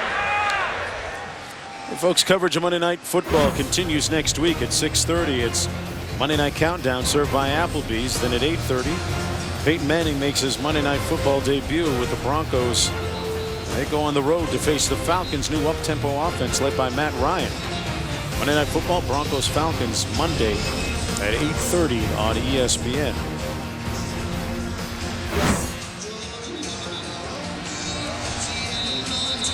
There's your guys. That's the guy I saw in the Chaps in the Grove earlier. He had a front row seat. Well, you're hanging out with them, to be fair. I had to come grab you to do the broadcast. You just wanted to hang out with those guys in Chaps.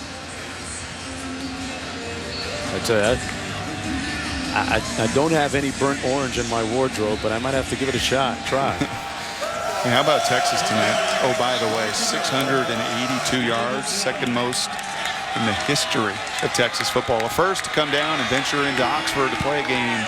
And all they did was have the second most productive day offensively in history. And Texas puts it on the ground in their victory formation on 3rd and goal as they try to let time expire.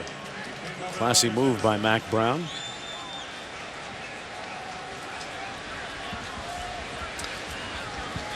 Ball back at the 4-yard line. Another crazy Saturday in college football. Look at some of the upsets and some of the surprises. Some of the near misses. Every weekend a different subplot unfolding. A few more upsets this year than in years past. it feels like early in the season. We've seen plenty of upsets down the stretch over the last few years, but it's been early. And how can you not look at Alabama and what they've done and what they've done to their opponents, just destroying them. Arkansas humiliating them today, really just taking Michigan out in a game that really became uncompetitive. How can you not look right now at the loss of USC and not see clearly that Alabama is going to be #1 by a long distance?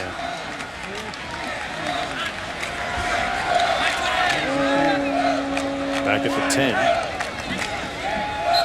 And Notre Dame defeating Michigan State today. Notre Dame undefeated. Let's look at the top 10.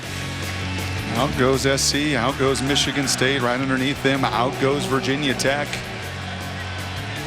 Wonder where Florida State's going to go with Oklahoma being idle today. Do they climb up? Maybe #4. Oregon's not going anywhere.